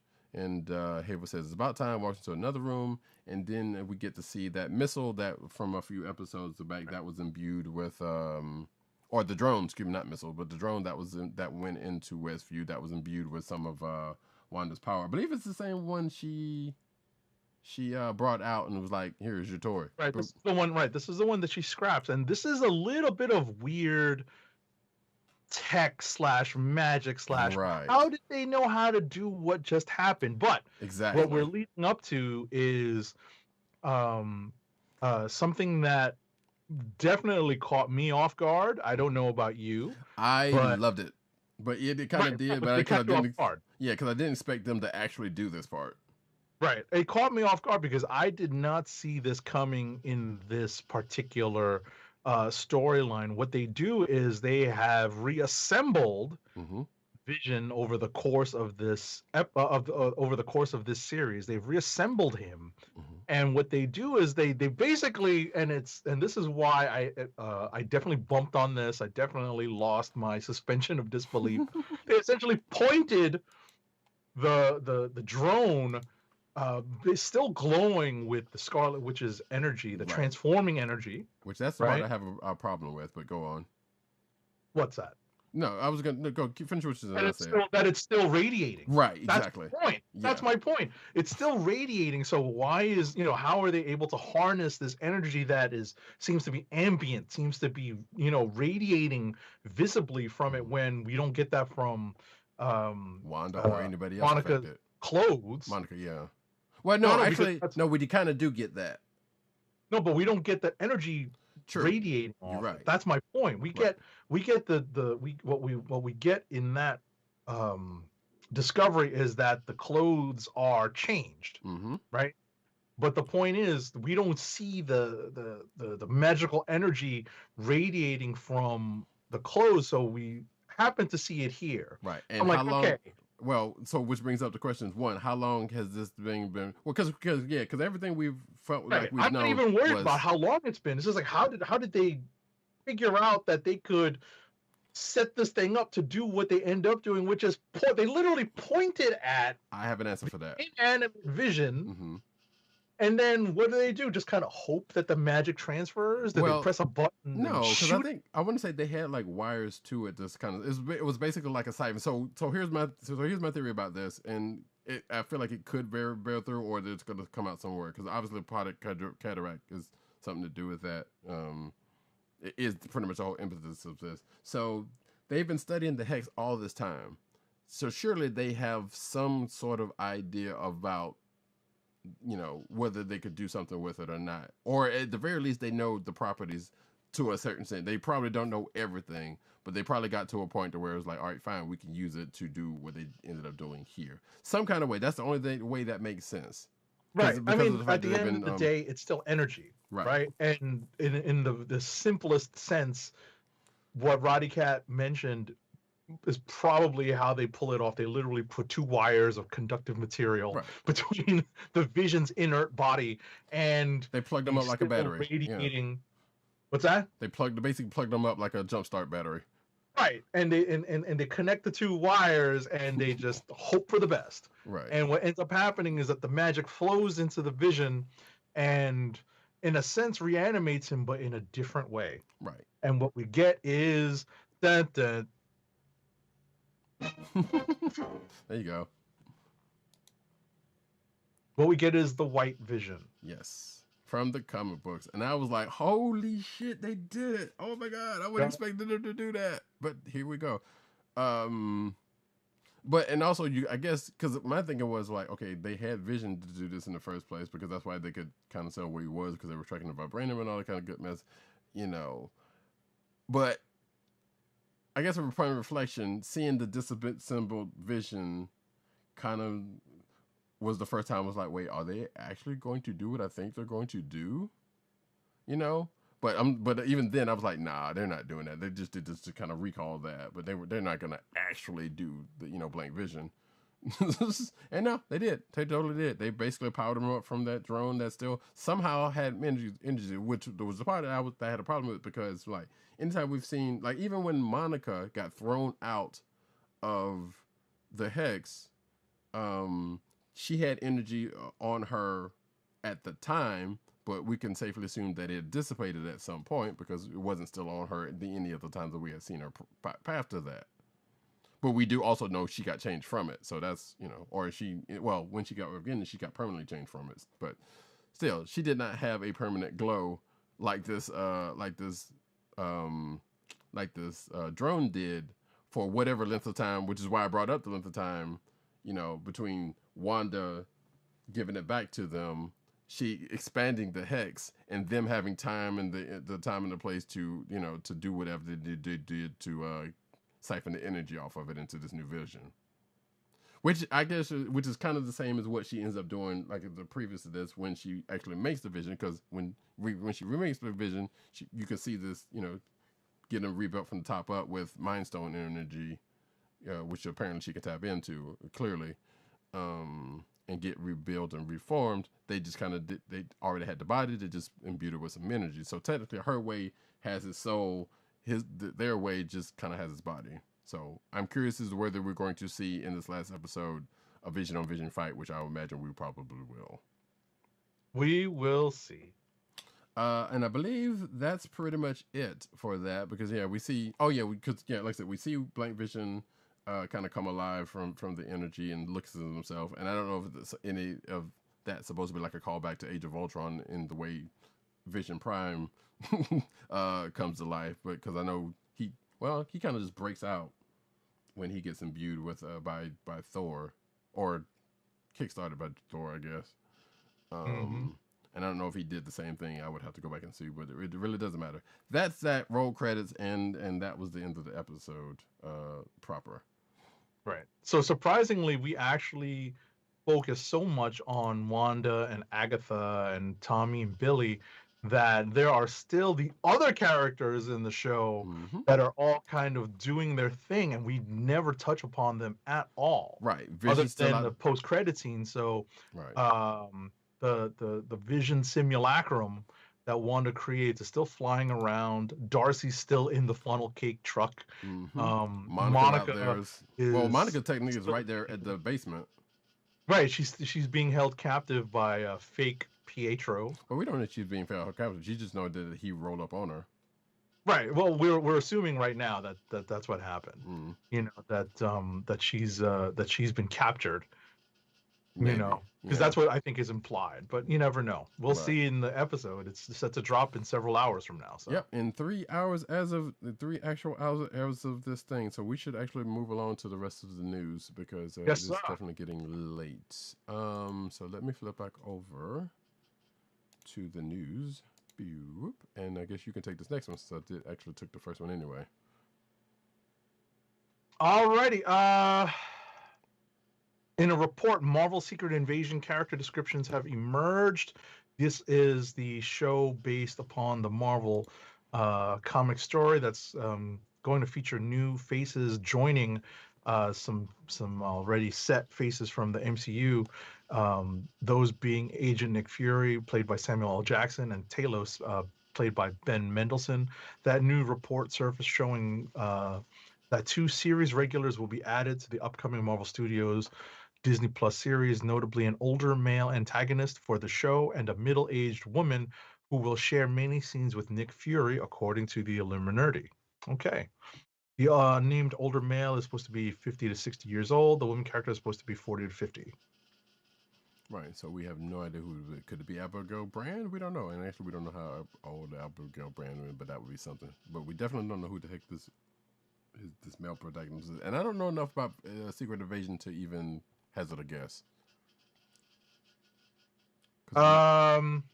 It's hard to say because they're doing it in such a different way. Right, because we couldn't be Norman Osborn. They're doing it in such a different way that it's hard to know at this point. Right. What the? Was that me? No, that was me. I don't know what. Okay. I was about to say, because I had a new. I had a new window. I was opening a new tab. I was like, was that me? Really? No, I went to the next one. And normally, it's supposed to mute sound on the on sites, but I guess because I'm using HuffPo. Anyway, Chadwick Boseman's widow tearfully accepts actor's posthumous Golden Globe. So the Golden Globes just happened. We don't really care about that too much, but so much the fact that Chadwick Boseman watched it here and there. It wasn't bad because it was definitely a challenge for them to pull off their dual coast broadcast. Right. Yeah. And it was still kind of sort of Oscar so white in certain cases from what I've read of Of who won course, in certain. the Hollywood Foreign Press is not exactly the most diverse place in the world. That's Mm-hmm. an understatement. Right. But on Sunday night, Chadwick Boseman won for not Black Panther because obviously it wasn't the year for that, but his last role in Ma Rainey's Black Bottom, which I still yet to see, but I hear good things about. According to this article, his wife, and you can see, I guess, yeah, you can see a clip of the video from the of the acceptance in this article, which I'm sure a lot of you folks have already seen and probably teared up in some way, shape, or form. But yes, his wife Simone Ledward Boseman tearfully accepted the award on his behalf, saying that he would thank God, he would thank his parents, he would thank his ancestors for their guidance and their sacrifices. She later added that he would say something beautiful, something inspiring, something that would amplify the little voice inside all of us that tells us you can, that you can, that tells you to keep going, that calls you back when you're meant to be doing, calls you back to what you're meant to be doing at this moment. So it was, definitely touching from what I heard. I haven't watched it myself, or that her acceptance, but I could imagine having some feels about it. Next up. Alrighty, next up, there is a report that the Marvel Studios Blade movie may introduce the Daywalker's daughter. So, a casting call for the upcoming Blade reboot starring Mahershala Ali may tease the arrival of the Daywalker's daughter, Fallon Gray. Murphy's Multiverse reported that a call went out for a teenage girl named Ruby, described as thoughtful, serious, and burdened by growing up in a complex world. Nothing else is known about the plot of Marvel's take on the vampire killing hero. Fans have long wondered if a younger version of Blade, like his daughter, could appear in the film and provide the MCU with yet another teen legacy hero. So, the source material on this is a little weird because the idea for a daughter for Blade has been apparently popular with comic fans for a number of years, but Fallon Gray's never actually appeared on the page. In 2015, it was announced that Tim Seeley would write a new Blade book with art by Logan Faerber. The book would have seen the introduction of Fallon, Blade's daughter, who would take over his gig. Art was even released teasing the character, but Seeley ultimately quit the project, feeling a Black woman writer would be better suited to the series. Right.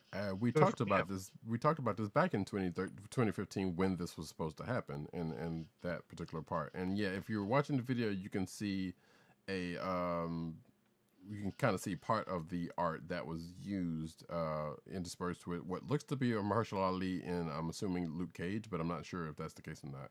It might not be the case, or it may be just me projecting. But yeah, there was a teaser image that was used back then, which this is definitely part of for that Blade's daughter comic book series, which never materialized, and probably maybe it could now because since they're doing this remake, but didn't back then for reasons. And the rest of this article talking about kind of goes into what Tim Seeley said about what Agent 7 just mentioned about a Black woman being more right to do the story. And I think he goes on to say, like, in the wake of Ta-Nehisi Coates' Black Panther launching so well, maybe Blade is the book they find new talent on. So, but again, like I said, we haven't that hasn't materialized. Maybe that could happen because of this reboot. We'll see. Next up, though, speaking of the Blade reboot, Wesley Snipes supports Marvel's Blades reboot and is open to a cameo because, of course, he would be.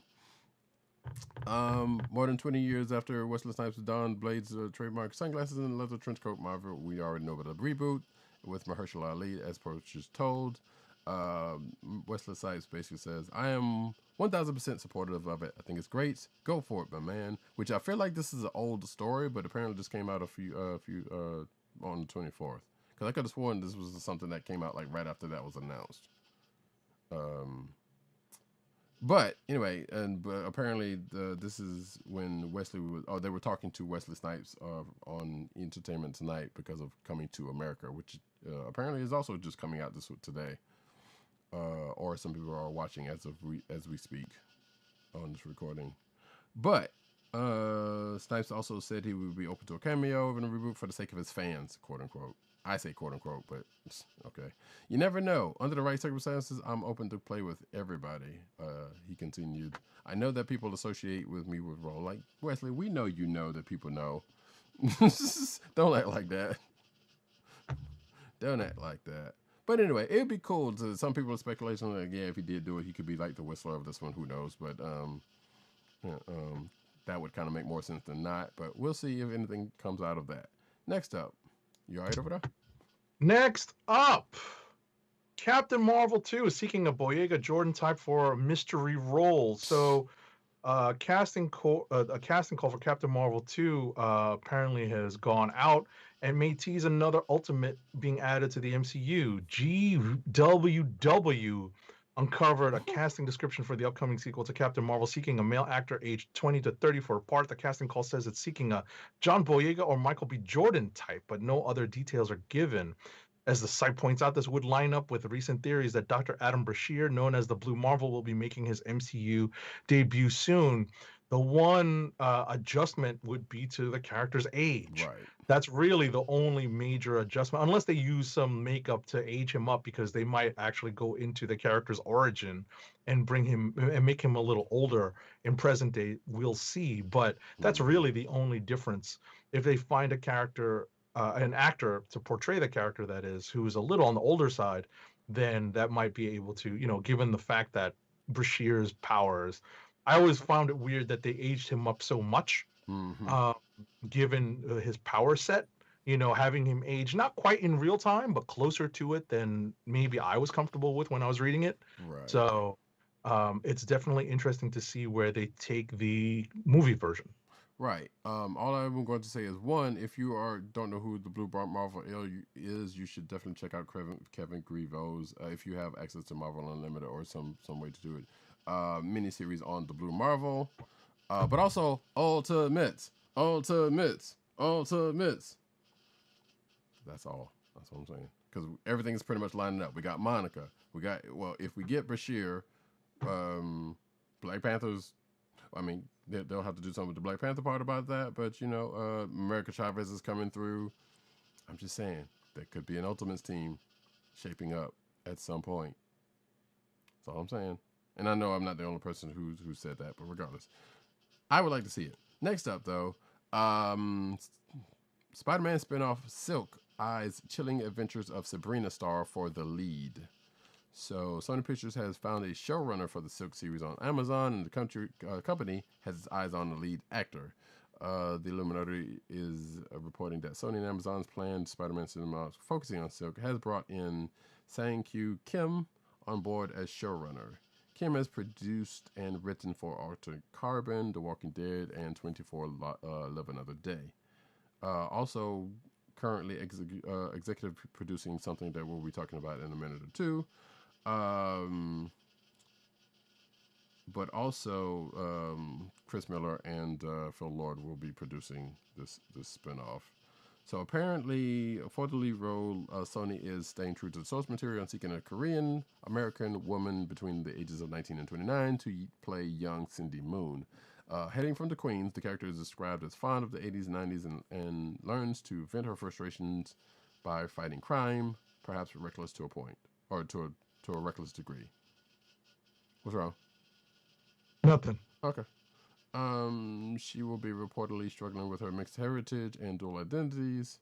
While a lead hasn't been found, the outlet claims that Lord and Miller hasn't met with Adeline Rudolph, who is the chilling adventures of Sabrina Star. Or they have met, excuse me. They have met with her. Not. So we'll see what comes about with that. Next up, Game of Thrones star Indira Varma joined Disney Plus's upcoming Obi-Wan Kenobi series. No character details have been revealed regarding Varma's debut in the Star Wars universe. However, Star Wars fans speculated that secrecy could mean she's playing Sith assassin and longtime Obi-Wan foe Asajj Ventress, which would be a little difficult because apparently in extended universe lore, she's dead by this point. Although there's always the flashback scenes. Others believe the role will be Satine Kryze, the Mandalorian Duchess that Kenobi had feelings for, but also died in the Clone Wars. Hmm. So, it's tough to say if it's going to be any of these two characters or a third new character, but it's good that she is joining this cast. Right. I did not see her in Game of Thrones. I knew her from Luther as Luther's wife, and I think I may have seen her in other things. But she's dope. So I I would hope that if she's going to do it, she plays Ventress and my ship still goes. Like this is like her and Obi-Wan meeting in some earlier time, and they might have had dealings with each other. I would like that. Make it happen. Next up, Superman film reboot reportedly built around a black Man of Steel. So after it was revealed that Ta-Nehisi Coates and J.J. Abrams are teaming up on a Superman movie reboot for Warner Brothers, a new report suggests that this Man of Steel project will star a black leading male. Will audience be introduced to a black Superman? That's the intent, according to this article and in a report from the Hollywood Reporter, who tweeted this out. Yeah, I guess we'll see.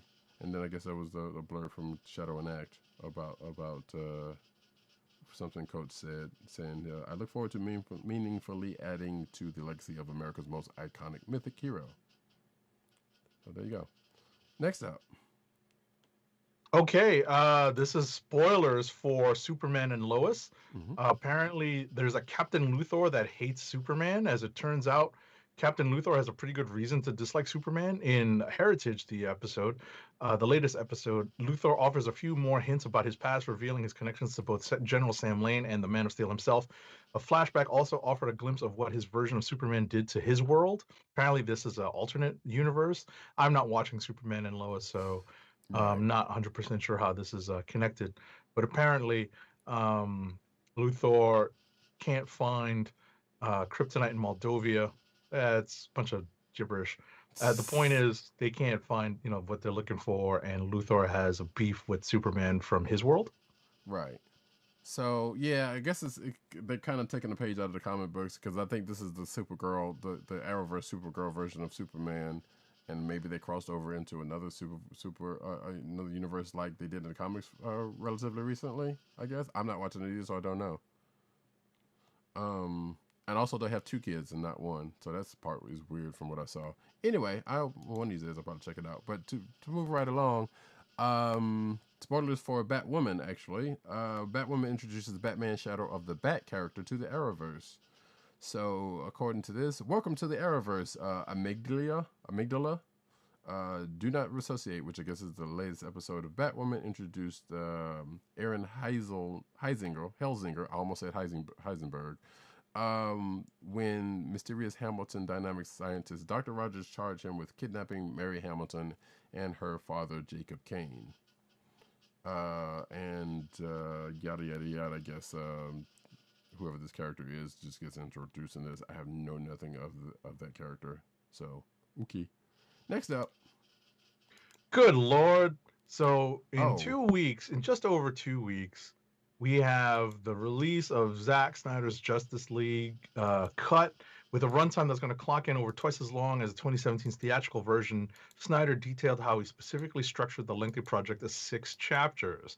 There are spoilers ahead for all of the chapter titles of Zack Snyder's Justice League. Part 1, Don't Count on It, Batman. Part 2, The Age of Heroes. Part 3, Beloved Mother, Beloved Son. Part 4, Change Machine. Part 5, All the King's Horses. And Part 6, Something Darker. And Part 7, Who Gives a Rat's Ass? Yeah, so they're organized in individual chapters, but it's been produced as a single cohesive film. Right, because it's going to run 4 hours and 2 minutes. Jeez. Right, because yeah, like you just said, they went from cutting it up into 4 to putting it all back together, being like dumb as shit, and I'm mad about that part because I was so gleefully happy that folks had to sit through 4 separate hours, or 4 separated hours as opposed to 1 long piece of whatever this is going to be. Anyway, next up, that's still coming. The boys from the boys' corner of the universe, Carl Urban shares first shot of Billy Butcher from season 3. Carl Urban shared a photo of himself sporting Billy Butcher's leather coat while filming The Boys' upcoming third season. Hello, Day One shooting, season 3. So glad to be back. Look to be back. That's what Carl Urban wrote on his Instagram, accompanied by said photo. Massive thanks to Sony and Amazon and yada yada yada. So you can see the picture of that he put on his Instagram right on the video version of this episode. Next. All right, next up. So apparently Amazon has ordered a live-action Lady J solo series. Lady J is reportedly set to headline her own solo G.I. Joe live-action series at Amazon. According to Deadline, the Lady J will be a standalone spin-off with ties to the larger G.I. Joe universe. Carnival Rose Eric Olesen has been tapped as showrunner and executive producer alongside Lorenzo Di Bonaventura. Adrienne Palicki portrayed Lady J in 2013's G.I. Joe Retaliation. There is currently no word on if Palicki would return to reprise the role in the Amazon series or if a new actor will be cast. She needs to come back as Mockingbird. I agree on both. Well, I definitely agree on that. But if they end up getting her for this, I would also be open to that. In lieu of, I mean, granted, that G.I. Joe movie, none of those G.I. Joe movies were great. Let's be totally honest. And they shouldn't have killed her in John Wick, but I was about to say I initially remembered her playing Cover Girl, but I guess that was another character. I think that was someone else. Yes, another young lady who I think ends up getting killed in the movie. But definitely did. Oh my gosh, the things we remember about movies we don't like. Yeah, pretty much. And I think and Lady J was in the second movie, which was better, but still not great.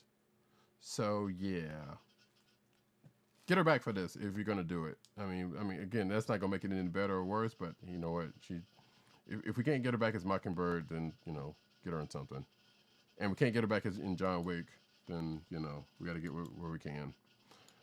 Next up, though, speaking of something that I alluded to earlier, Jupiter's Legacy, the Mark Millar and Frank Quitely superhero comic adaptation, is coming to Netflix, and the first teaser trailer has been dropped.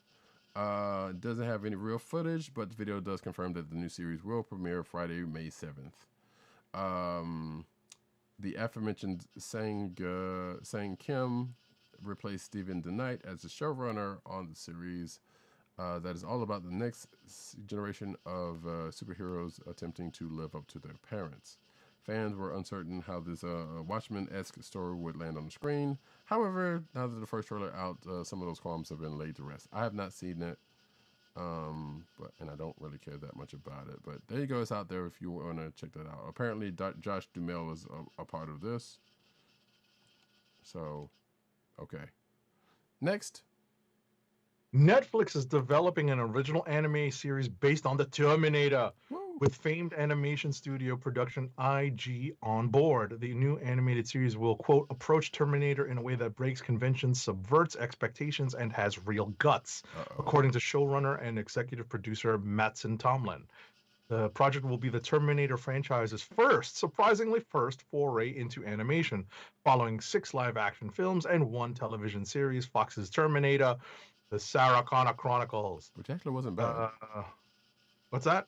Which actually wasn't bad. Sarah Connor Chronicles? I mean, I heard good things about it. I didn't really watch it, but yeah. I'm surprised that this is their first foray into animation. Actually, I am too. I feel like there has been actually something, but I can't think of anything. Regardless. Don't mistake that for the comics, because obviously the comics have been long running. No. I'm very much thinking there was a... if not anime, there was definitely something. But I could also be mistaking that for a different project altogether. Because it's anime. There's always a Terminator-like plot going on. So you know what? Studio IG does some great stuff, so I have faith in that part about it. But when they said it breaks conventions and subverts expectation or has real guts, that doesn't give me anything good to go on. So we'll see. But it's the Ghost in the Shell people. So... and Haikyuu, which a lot of people seem to like. So, yeah. Hopefully it's good. Godzilla vs. Kong will introduce a cyborg Titan. I don't know why I said that like Teen Titan. To the MonsterVerse. Apparently, there will be a wealth of Titans beyond the 2 that we know of. and one of those Titans will look like a human-made invention. So Mechagodzilla, Collider, and other outlets were invited to the set of Godzilla vs. Kong, where the gigantic skull of King Ghidorah, take me to your leader, has several wires and mechanized elements inside of his body structure. The press was also treated to a scene where Madison Russell, Millie Bobby Brown, alongside Josh, Julian Dennison, and Bernie, Brian Tyree Henry, investigate the mysterious Apex organization connected to Ghidorah. March 31st is when to come out, folks. HBO Max and movie theaters. I actually kind of can't wait for this. And as I told Agent 78 before the show, looking forward to catching up with the two previous movies that are possibly connected to this. Next. Yeah, Roddykat's a little bit behind, but it won't take too long to catch up. Yeah. Clone Wars. Stop it. Godzilla vs. Kong's runtime has reportedly surfaced online. So the runtime has reportedly come out to be 1 hour and 53 minutes. This means the total runtime clocks at 113. So that is a fairly substantial amount of time for this movie. Mm-hmm. So listen, as long as it's more monsters fighting and less people looking at their navels gazing, so that's okay. Indeed. This article, or at least the side note on this article, reminds me that Pacific Rim, the Black anime, is also out on streaming on Netflix. I have not checked it out yet, but I plan to. Speaking of Pacific Rim, that has actually come up in this show earlier. So there you go. If you're interested in that, go check that out. Next up, Space Jam 2 First Look reveals Bugs Bunny's updated appearance. So yeah, apparently they're still doing that Space Jam thing. There's an image that was from Entertainment. It looks like the cover of Entertainment. The cover of an upcoming issue of EW features LeBron James front and center, flanked by Toon Squad teammates. However, while these versions are rendered in 2D, much like the original film, a still shot of Bugs Bunny from A New Legacy confirms the sequel will use CGI to bring the characters to life. Oh, were we shocked by this happening? I don't understand. So yeah, there you go, and you can see the shot in question if you watch the video, which you should sometimes. Next up, the Lord of the Rings cast is reuniting for special Alamo Drafthouse event. The stars of the movie, including Elijah Wood, Viggo Mortensen, and Ian McKellen, are coming together to help raise money to save cinemas. The famous movie theater chain Alamo Drafthouse announced a new event where the cast of The Lord of the Rings will reunite to help save the local movie industry. So that cast reunion event will feature several stars of the series, as I mentioned earlier, and director Peter Jackson. The series will be moderated by none other than Lord of the Rings superfan Stephen Colbert. There will be 3 different events, one for each of the movies, beginning with the Fellowship of the Ring on March 12th. Colbert will interview the Hobbits Sean Astin, Billy Boyd, Dominic Monaghan, and Elijah Wood, following a screening of the film in its new 4K package. Another reason to make people buy another set of Blu-rays. Then starting on March 18th, Colbert will interview Cate Blanchett, Orlando Bloom, Viggo Mortensen, and Liv Tyler after a screening of The Two Towers. The series finishes on March 25th with a conversation between Colbert and director Peter Jackson, along with Ian McKellen and Andy Serkis. The interviews are pre-recorded, so you won't get to see the talent in person, but it's still pretty cool. Tickets are available for $13.50 each. I will just mention that, believe it or not, Liv Tyler absolutely misses her co-stars. This came out during the reunion they did during the pandemic, the Zoom reunion that I believe Josh Gad set up. So it's kind of cool to see them all get together, and I know that she is happy to get together with these actors. Indeed, and once we're out of a predicament, I would love to go to Alamo Drafthouse because I hear good things about it. I've been to it a couple of times. It's obviously very cool to be able to sit back in one of those lounge chairs and have food delivered to you. Mm-hmm. Yes, exactly. So look forward to it if and or when that ever happens. Next up, though, going back to what we alluded to earlier, Kalinda Vasquez. Kalinda Vasquez. My apologies, because I got a thing going on. Set by Paramount to script original Star Trek movie.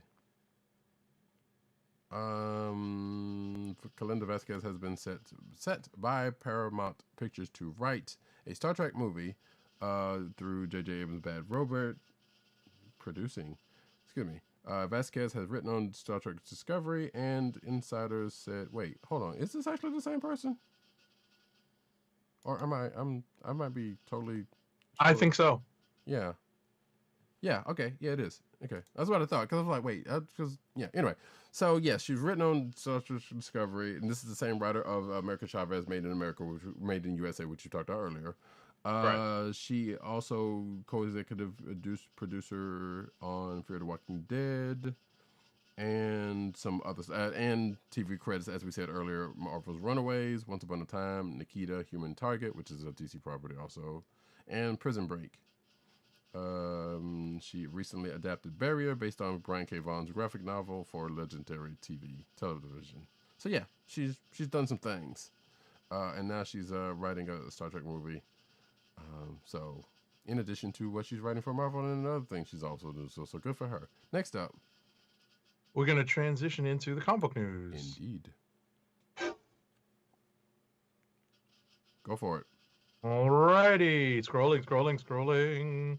All right, into our comic book news. Oh, this is some funny stuff. A potential Lego set leak for Shang-Chi and the Legend of the Ten Rings has given fans their first look at the costume Simu Liu will wear in the Marvel Cinematic Universe. Though part of it is obscured, the outside box for the Shang-Chi Lego set states it's for a battle at the ancient village. Simu Liu's Shang-Chi is shown to the far right of the packaging wearing a red sleeveless top with black lines crisscrossing at the top. The center of the box features a large red and white dragon that is shooting blue flames out of its mouth. Below, Shang-Chi is battling Wenwu, which may be another name for the Mandarin.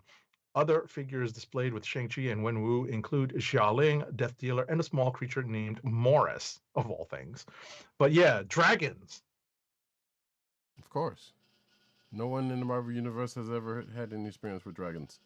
But I'm joking. But yes, we definitely get to see a little bit of the shot of what seems to be presumably his what he's going to wear in the movie, which kind of sort of looks like what he's currently or has been recently wearing, but not really.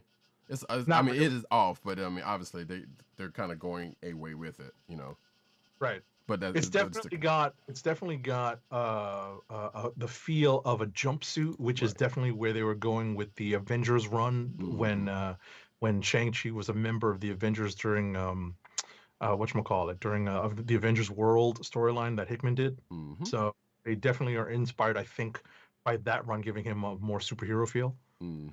It's definitely had the same colors to it and all that, and you know, probably there's a good for a reason. If is indeed what they end up doing for the movie, their chances are it's going to get back into the comic books because they tend to do that kind of stuff. Next up though, and shout out to Tim who wrote that article.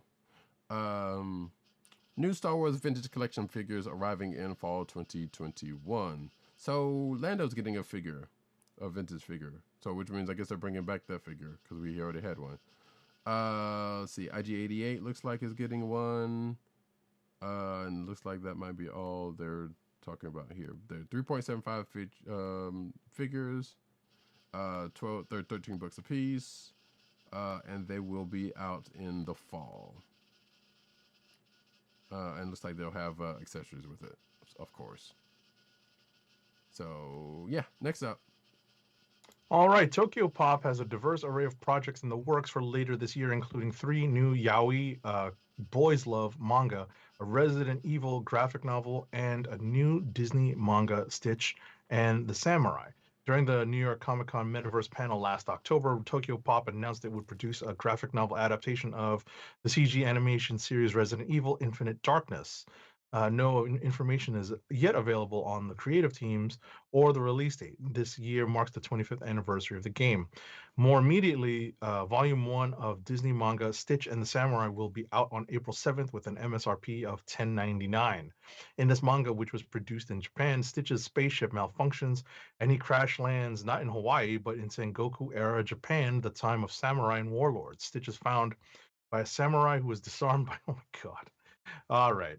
The second volume is available for pre-order now and will be out in June. So yes, and then of course, like I said, there's some other stuff, including Resident Evil and some yaoi stuff that's also coming from Tokyo Pop. So manga fans rejoice. Books are still coming out. Next up, though, going back to Godzilla versus King Kong, prequel graphic novels score Art Adams covers. Art Adams will provide the covers for the graphic novel prequels to Godzilla versus King Kong. Excuse me, versus Kong. No King in there. Legendary Comics unveiled the covers to Kingdom Kong and, good God, these are actual places, Godzilla Dominion on its social media channels with artwork by Art Adams. Okay, who doesn't know where the hell Art Adams is? Come on, folks. Adams will also illustrate the cover for the MonsterVerse Titanthology, which collects Skull Island, the Birth of Kong, from 2017 and Godzilla Aftershock 2019 into one volume. Kingdom Kong and those are the names of the graphic novels. Okay, Right, that's the title. yeah. Kingdom Kong and Godzilla Dominion feature their respective protagonists up close and personal, while the Titanthology has both Titans roaring in fury. And if once again, say it with me, folks, if you are watching the video, you can see the images, or at least the images for one of them, which is the Kong book, on the article right there. You can kind of see the Godzilla one also on there. So there you go. Next.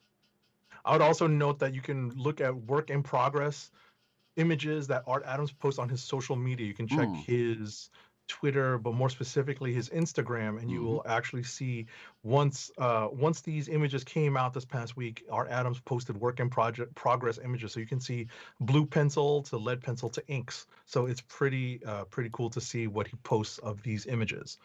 Next up, Overwatch Tracer comics being collected in London Calling graphic novel. So this is the Overwatch comic series London Calling, and it's getting a graphic novel collection that brings all of Tracer's recent stories to bookshelves. This is based on Blizzard's first-person team shooter that made waves back during launch in 2016. You know what my reaction is. So the graphic novel version has a group of established creators behind it. Marco Tamaki's worked on it, as well as art by Babs Tarr. Looking to see if there is a price point. There is not.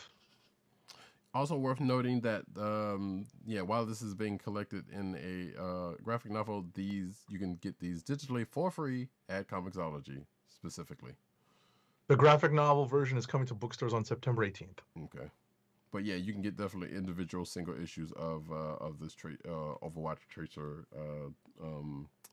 comic book free, which a lot of the, if I'm not mistaken, a lot of the Overwatch comics have been kind of for free on Comixology. So you can go check that out if you're a fan of Overwatch.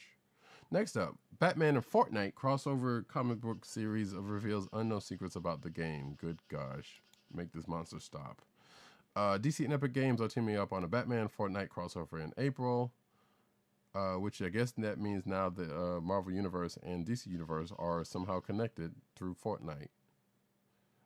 That is me saying that. Anyway, Batman Fortnite 0 Point is a 6-issue limited series debuting April 20th, simultaneously in comic book stores and digital platforms in the native languages of 6 territories: Germany, Italy, Mexico, Brazil, Spain, and Czech Republic. The series will ship twice monthly in May and June, and then conclude in July. And then it goes into, I guess, the story point or the plot point of it, and I don't care. Next. Alrighty. In unsurprising news, although somewhat disappointing because they do have to bring some of these characters up to date. Static's new origin. Well, because they were introduced in the 90s and they kind of went fallow. That's the problem. It's not like they were using them actively, and that's why, unfortunately, they're giving them the soft reboot, or even the hard reboot. Come to think of it, I don't know what they're going to do with the previous books that have come out. But Static's new origin ties into Black Lives Matter protests, a new big bang for much younger bang babies. Virgil Hawkins, the electricity slinging teen known to Dakota City as the superhero Static, is back at DC Comics from a creator lineup that includes both original folks who brought Milestone Comics to the world and some of today's hottest comics talents. This week's Milestone Returns number 0 introduces audiences to the characters of Milestone's new lineup, static, icon, and rocket, and hardware, all available digitally or through a DC Universe Infinite subscription. But it's been a while since the early 90s. So, as I said, the Big Bang, the gang battle police crackdown that caused an explosion of superpowers among Dakota City's youth and turned Virgil into static, has been reimagined for the modern age. Now, how the creative team reworks the scenario is extremely timely and compelling. Okay. And All you right, are can you up on these digital one shots? Digital exclusives, that is? I mean, I plan to because I don't think they hadn't. I'm not completely up because I don't think they've released any of them, have they? Oh yeah, they did. Wait, there may not be enough content, but we're grateful to Mr. Last. Oh no, yeah, I'm not sure if they've come out yet. Okay. I Yeah, thought I it think was this week. When they said this week, I figured I don't know what the date of this article. Oh, March 1st. Yeah, March so it would 1st. be this week. Yeah, no, because I don't remember seeing it, and also either we didn't get it or or they didn't put them out that were Where you have access to them, I understand. Or yeah, so I will look, or maybe they just weren't put in the thing. Likely, if they did come out, we don't know. So we'll it'll be whatever. Milestones Return number 0 is what we're talking about, and looks like that might be the thing that's out. So yeah, I don't know. I would check it out and let you know, regardless. Because I actually, like I said before, I want to go back and get some of the older milestone books because I'm not really fully hip to that stuff. I know the characters, I just don't remember reading too much of the stuff because it was back in the 90s when Right. I wasn't really reading a whole lot. But it's also, I hate to say this, it also jives with, it's in conjunction with the rest of the DC lineup. Right. They're all sort of being soft rebooted anyway, so it makes sense that they would do it with the milestone stuff too. Right. Yeah. I mean, yeah, exactly. So, I mean, yeah, and what better time you're going to do it when they're just basically doing that line-wide reboots. Makes total sense. Right. Hopefully it just didn't get lost in the shuffle, but like some would say, the old milestone might have, but we'll see. Next up, though, while I look up what I was looking up, Peach Momoko offers a new take on Nightcrawler and Black Widow in the second installment of Demon Days Saga. So Demon Days number 1 came out this week, by the way. We didn't get a chance to, neither one of us got a chance to check it out. But Marvel Comics announces Demon Days Mariko number 1, which will arrive in comic stores on June 2nd. Peach Momoko follows up on her Demon Days X-Men book with another prestige series comic book influenced by Japanese folklore. This time, she offers a new take on Nightcrawler and Black Widow in Demon Days Mariko. Momoko had the following to say about the new book. The second issue starts with the new main character, Mariko Yoshida, whose name you should probably know, and is a story that I originally pitched to editor-in-chief C.B. Sapolsky a couple of years ago, said Momoko. The connection between the first issue and the rest of the series is that they're all based in Mike Kirisaki. The first issue is a folk tale about Mount Kirisaki, and the rest of the series is about the characters having a deep relationship with the mountain. After the first issue, I'll be telling a traditional Japanese folklore with a modern twist. So if you're interested in that, check that out when that comes out on June 2nd. Next. All right, Kid Cable takes on his adult self in the series finale. Oh, too bad. I know. Kid Cable takes on his adult self one more time for all the marbles in series finale Cable number 12. That's going to be in June. It's going to come out in June from writer Jared Duggan and artist Phil Noto. The series finale will pit young Cable, who has been part of the X-Men since he killed his older self, against his adult counterpart in a 2-part story encompassing Cable number 11 and 12. Okay. Which probably was the only thing that was left to happen, because we have seen old Cable show up in this, and we were kind of wondering what in the world they were doing, but one, X of Swords got in the way. And 2, I'm not surprised that this book is in there. Even though we enjoyed it. We did definitely like this book. But yeah, I guess it had to go some way. Back up for a second to that Milestone Returns. Apparently, Milestone Returns number 0 came out, at least digitally, I assume. Yeah, digitally last week. Oh, last week? Right. And I don't think we got a copy of it. So, I don't know. I will look out for that. I will look for that myself. But I'm seeing it on Comixology for $4.99. Anyway, next up, some I guess sad news, but not surprising news. Comic-Con is going all digital again this year. I was about to say, did you skip the penultimate story? Did I? Zinga, zinga, zinga, zinga, zinga, Did you zinga, take it zinga. out? Do I have to refresh this? Oh no. No. I forgot to. That was me. That was me. It's still in there. So Marvel may have just revealed this new Phoenix on a Heroes Reborn variant cover. It was pretty much what we alluded to last week. I mean, not last week. Earlier in the show when we were talking about Avengers. So in fact, it is the same graphic as we saw in the back of that Avengers book. Yeah. Actually, well, the article, let me rephrase that, at the top has that same graphic image, but it has another image of a person in a straitjacket in a room that would have a person in a straitjacket in it. It looks like the variant cover for Daredevil 29, and if you are watching the stream, you can see that cover and who it is. So it may not be the person we were talking about last week. I mean, or earlier. That might end up be the person. Interesting. And in fact, it's someone else that has actually showed up in the thing, but we don't think we saw them this issue. So, because I think that's, I dare say, I'm not gonna say. If you know who it is, you know who it is.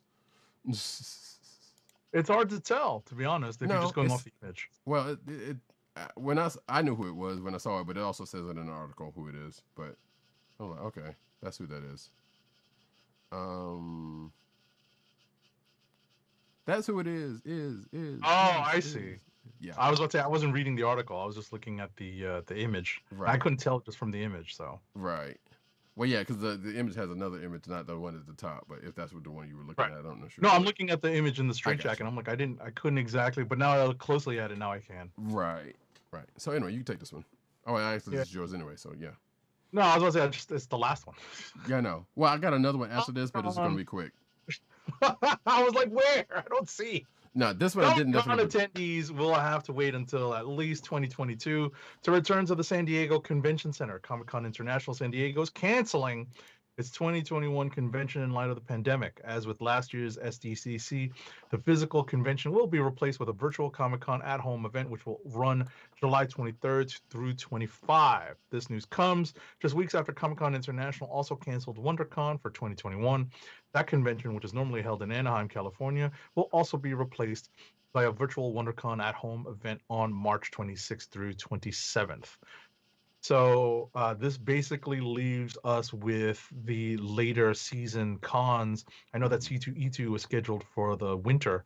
I believe it's like the week before Christmas, and New York Comic Con is still holding to that October date. So we will see how that evolves over time. Right. And I know now, obviously, just like last year, other cons that are around the same time are kind of considering whether they're going to not do things or not. But I know one particular con, BlurredCon, as far as we know right now, is still going on, and the dates are still like, 'cause I know some people are also going to that, and I doubt if I'm going to be one of those people.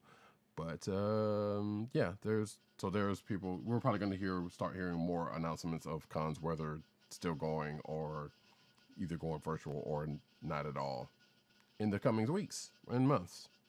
Right. Unfortunately, the percentage of people vaccinated is obviously not high enough at this point for a June or July con. So anything thereafter, we'll see how that plays out. So the actual, well, actually that was the last story, but I just threw this one in here because I thought it was cool, and it has relatively nothing. Actually, it has nothing to do with comic books, so apologies for that. But regardless, Wizards of the Coast unveils Spell Table Beta. It's an online platform to help stores stream paper Magic the Gathering events via webcam. I know we got some Magic the Gathering people out there, and there are Magic the Gathering comic books out there, but still, I just thought I'd put this in here.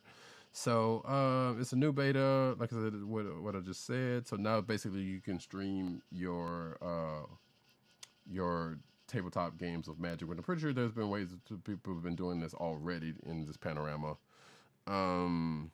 that requires a webcam, and you point it at your table. And there's also, matter of fact, Elgato put a slip mat down to where you could do basically green screen your table. So that's also cool. But yeah, so you can check that out if you're so inclined. That brings us to the end of this here podcast. But first, an ad read. Aren't you doing unboxing? Yeah, I'll do that after that. You want to do it after the ad? Okay. Yeah, I'll do it after, because I'll make it quick and quick. Our last ad is for Wink, a personalized wine club. Wink is a world of wine delivered right to your door. From rosé to Cabernet to Torronté, Wink has over 100 styles of wine to discover. Ever try an orange wine? Wink connects you to a world of exclusive wines tailored to your taste and delivered directly to your door. Wink delivers 4 bottles of wine to you every month with free shipping. You can pick your own bottles or let Wink choose and match to your taste. It doesn't cost a thing to become a member, and you can skip or cancel anytime. And now the listeners of the Comic Book Chronicles can enjoy an exclusive discount of $20 off your first order. To place your first order with $20 off and to help keep our show free for you, go to our network website at cspn.us/wink. That's cspn.us/WINC. Wink wines through CSPN. Do it today. Agent 70 doing his best John Machida impression here. I love it. So yeah, really quick. Roddykat was telling us to hurry up before, and I've been trying to hurry up ever since. Well, we've been doing it anyway. So, all right, first, Toy Corner, show and tell, all that kind of good mess. First of all, and I know Agent 70 is getting this already, so boop. If y'all follow my Instagram, you have seen this image already. It is the Marvel Legends Firestar figure that just came out, or it has been slowly coming out. As you can see, it comes with, well, if you can kind of see it, comes with Miss Lion, and a couple of heads and a couple of things, the accoutrement therein. So I now have another amazing friend, which I don't think I have a Iceman. I'm not sure if I do or not, now that I think about it. This is why I need to get that collector site that, I get on that collector site that, Agent 70's told me about. To just keep track of your collection? To keep track of stuff, yeah. And also, this came earlier in the week. I got another package with, apologies for the noise, but Marvel Champions, basically expansion deck. It's, I don't know if you can see it. There we go. Now we can. Yeah. It is Ms. Marvel. This has been out for a while, but I just got it, and they've steadily been putting out these hero decks and scenario decks, and I'm slowly starting to get all of the ones for the series before, well, luckily it's still going strong, so I don't have to worry about them killing it anytime soon, but I want to definitely have them to do something with whenever I find a group of people to play with, which you can play solo also. So that's cool, but I had to get Miss Marvel, so next up we got whoops, hold on a second, I think I got this. Nope. You gotta put it close to your chin. Right, there it is. Stop, right there. Now hold it up a little higher. There it is. Perfect. Oh shit. Hold on a second. I have a situation going on here. Oh no. That's fine. Okay. Run DMC pops have been coming out. I think we may have talked about this. There we go. Right. So that's the Run pop right there. I have the DMC pop. And of course, you cannot complete the trio without having a Jam Master J. That's cool. Do you intend to take them out of the boxes? I absolutely intend to take them out of the boxes, but again, it's as you know, a matter of space, which at this point right. is at a premium. And also I got an Aaliyah one coming when that ever actually drops, because that one's not actually out yet. But I'll when that comes out and I get it, I'll let you know. I'll let folks know. So yeah. Did you get the Firestar at Best Buy? I did. Nice. Yeah. I ordered it and it came out today, and I had to, because it was kind of funny because I was already out today, and I was like, well, I figured as soon as they were open, I was going to be able to get it, but it took them a couple hours to get it. So assuming they didn't have them off the truck yet, or they didn't have anyone running to get them. So as soon as I got home, I got a notification that said, hey, your thing is in. So I had to put back on clothes and go back out and get it.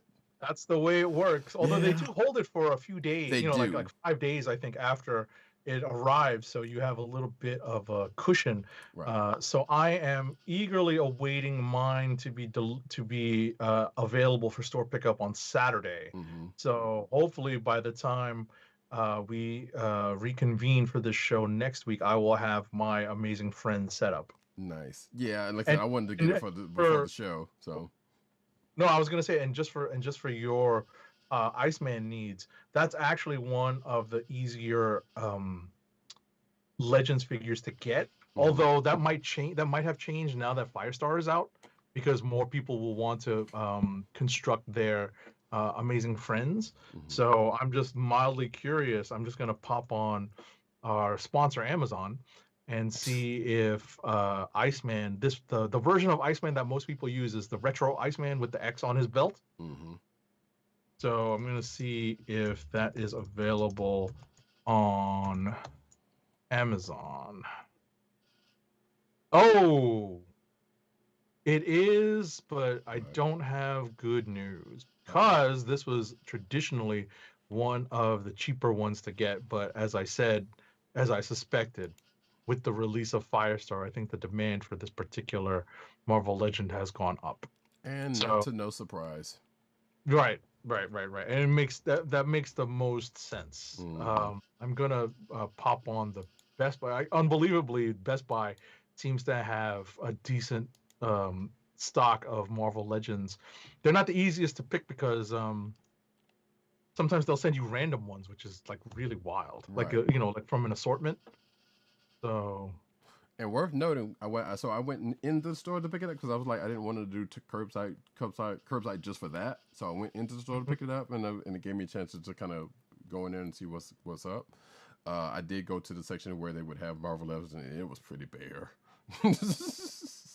Like it was bare. Like they had one Marvel Legends, and I think it was an X-Men, and I can't remember who it was. Oh, it might have been, was it a Jean Grey or something? And I think it was a Build-A-Figure. Or actually, I'm not sure who it was. I don't remember who it was. But they had the one figure. But the rest of the plate, like, that one whole side was just bare. There was a couple of pops here and there and some other stuff. But no legends on the shelves. yeah, one cool thing that they had that I saw in their stock was the Rogue and the Pyro, the two Oh, figure nice. set. Mm-hmm. So, in terms of what they had in stock, because they actually have pre-orders for some of the stuff that has been announced recently, Mm-hmm. but it's kind of cool that they actually have some recent stuff that's actually in demand, that's actually in stock that you can just order. Like the Thanos, Mm-hmm. the Thanos with the comic style Thanos with the Infinity Gauntlet and the King Thanos head, and the Gwenum with the Ghost Spider. They actually have that in stock online, and I know that's actually a pretty popular figure for a lot of people, and as well as the Miles, Venomized Miles, Mm. they have that in stock online too. So, we're not, but Best Buy is not a sponsor, but that is definitely some place that you can look to see, and grab some stuff that might be more expensive somewhere else or might be out of stock somewhere else. Yeah, I got that Firestorm Firestar, excuse me, for $20, and it goes for a few dollars more at other places. The more known places. Absolutely. You can still get the retro Mysterio. You can get the retro. Oh, it looks like the retro Electro is sold out, but you can get the retro J. Jonah Jameson, Mm. which I haven't committed to getting, but it's still available. Yeah, I've been debating about that one because I kind of sort of do want that one, but haven't really like you committed. Did you get the retro War Machine already? No, not yet. The But major set, they actually have it on Best Buy. yeah, and I know, like I said, I think like I told you, I think I've run across that at Target a couple times also. So I can probably relatively easily get that one around here for the time Gotcha. I being. was about to say that I've never seen in other than my own that I ordered off of Amazon. I've never seen that in the store. Oh, in So fact, now I remember what I saw. It was a Falcon and Bucky. Yes, it was a Falcon and Bucky set that was in. a 2-pack, Yeah. probably in advance of the television show. That's interesting. Yeah, because it was the Infinity War set, I guess. Because if I remember, that was on there. So yeah, it was that one. There was another one that was up a little bit, and that was an X-Men one that I can't remember. But those were the only two that were pretty much there. That's interesting. Mm. Well, yeah, and just to wrap, I know for a fact that the Marvel Legends section in the local Best Buys that I go to are almost always stripped bare. There's Gotcha. almost always like one rando figure. You know, when the X-Men that retro that retro X-Men line came out, that one particular wave, I'm pretty sure the only one that was laying around was, I want to say, Iceman, which is ironically the one that you need. Right. Assuming I don't already have it. Right. So cool. Yeah, I would definitely, like I said, once I take some stock and try to figure out, you know, whether I do have it or not, I would definitely, because definitely got enough Spideys. So I'm 2/3 of the way there to my Amazing Friends set. And on that note, folks, we are here at the end of the show. We're going to get out of here because it's way late. It's almost 1 o'clock. It is actually 1 o'clock. So with that, I am Roddykat. You can find me at Roddykat on Twitter. You can find me at News Nerds Need on Twitter. You can find me at CBCaps on Instagram. Agent_70 on Twitter and Instagram. I should forego these because they ain't here anyway. But PC_Dirt on Twitter, Pop Culture Net on Twitter, popculturenetwork.com, all of them umbrella sites they're in, and also probably Byte, BYTE, the Vine replacement under comic reviews, no vowels. My counterpoint is we had their clicks of the week. Yeah, sure. Still not here. Tim, DOGG98 on Twitter. Follow him on that. There's a Cyrus of this ish. Also, CB Cron on Twitter, which is the Comic Book Chronicles Twitter account. Definitely go check that out. You know, send some good shots over there. And, you know, say hey. You know, questions, comments, concerns if you got them. But you know, don't be harsh. The Click Nation on Twitter, theclicknation.com. That's TheKlickNation, all one word. But also, you can find him at again the YouTube channel. We'll get that in a second. You can also find him at Comic Book Resources, where he's writing his face off. That's CBR.com. In fact, if you go to the show notes, you will see under the host, you will see a link to his writings there. You should definitely go check it out, get that man some clicks, and just actually read the stuff because he does some good shit. You can find this here podcast on your podcast perusal place of choice. But first, you can actually find it on the Coast of the Podcast Network, that's CSPN.us. Do it today. But again, you can find it at your podcast perusal place of choice, whether it be Google Play, Apple iTunes, aka Apple Podcasts, Spotify, or the Coastal Little Podcast Network SoundCloud page. Click like and subscribe. And you can also catch us every Thursday night, 9:30-ish p.m. We kind of ran a little late for kind of partially my fault, but it doesn't really matter whose. But 9:30-ish p.m. on Thursday nights when we record on youtube.com/theclicknation or twitch.tv/Comic Book Chronicles. And make sure to hit like and subscribe. Indeed, especially on the comic the Twitch channel, because we're trying to get to 50 followers so we can kind of upload some extra stuff up there for you fans. And we're again going to start streaming at some point. So folks, with that, this has been the Comic Book Chronicles. This also has been, by the way, I totally forgot to mention you, and I asked you to remember that we had an 8th anniversary. Our 8th anniversary of the Comic Book Chronicles was this past Sunday. So this thing has been going strong for 8 years. So happy anniversary to this here show. Yay! And with that, finally, this has been the Comic Book Chronicles. Peace. Case 1. We're taking it back. I love it when a plan comes together. Nice.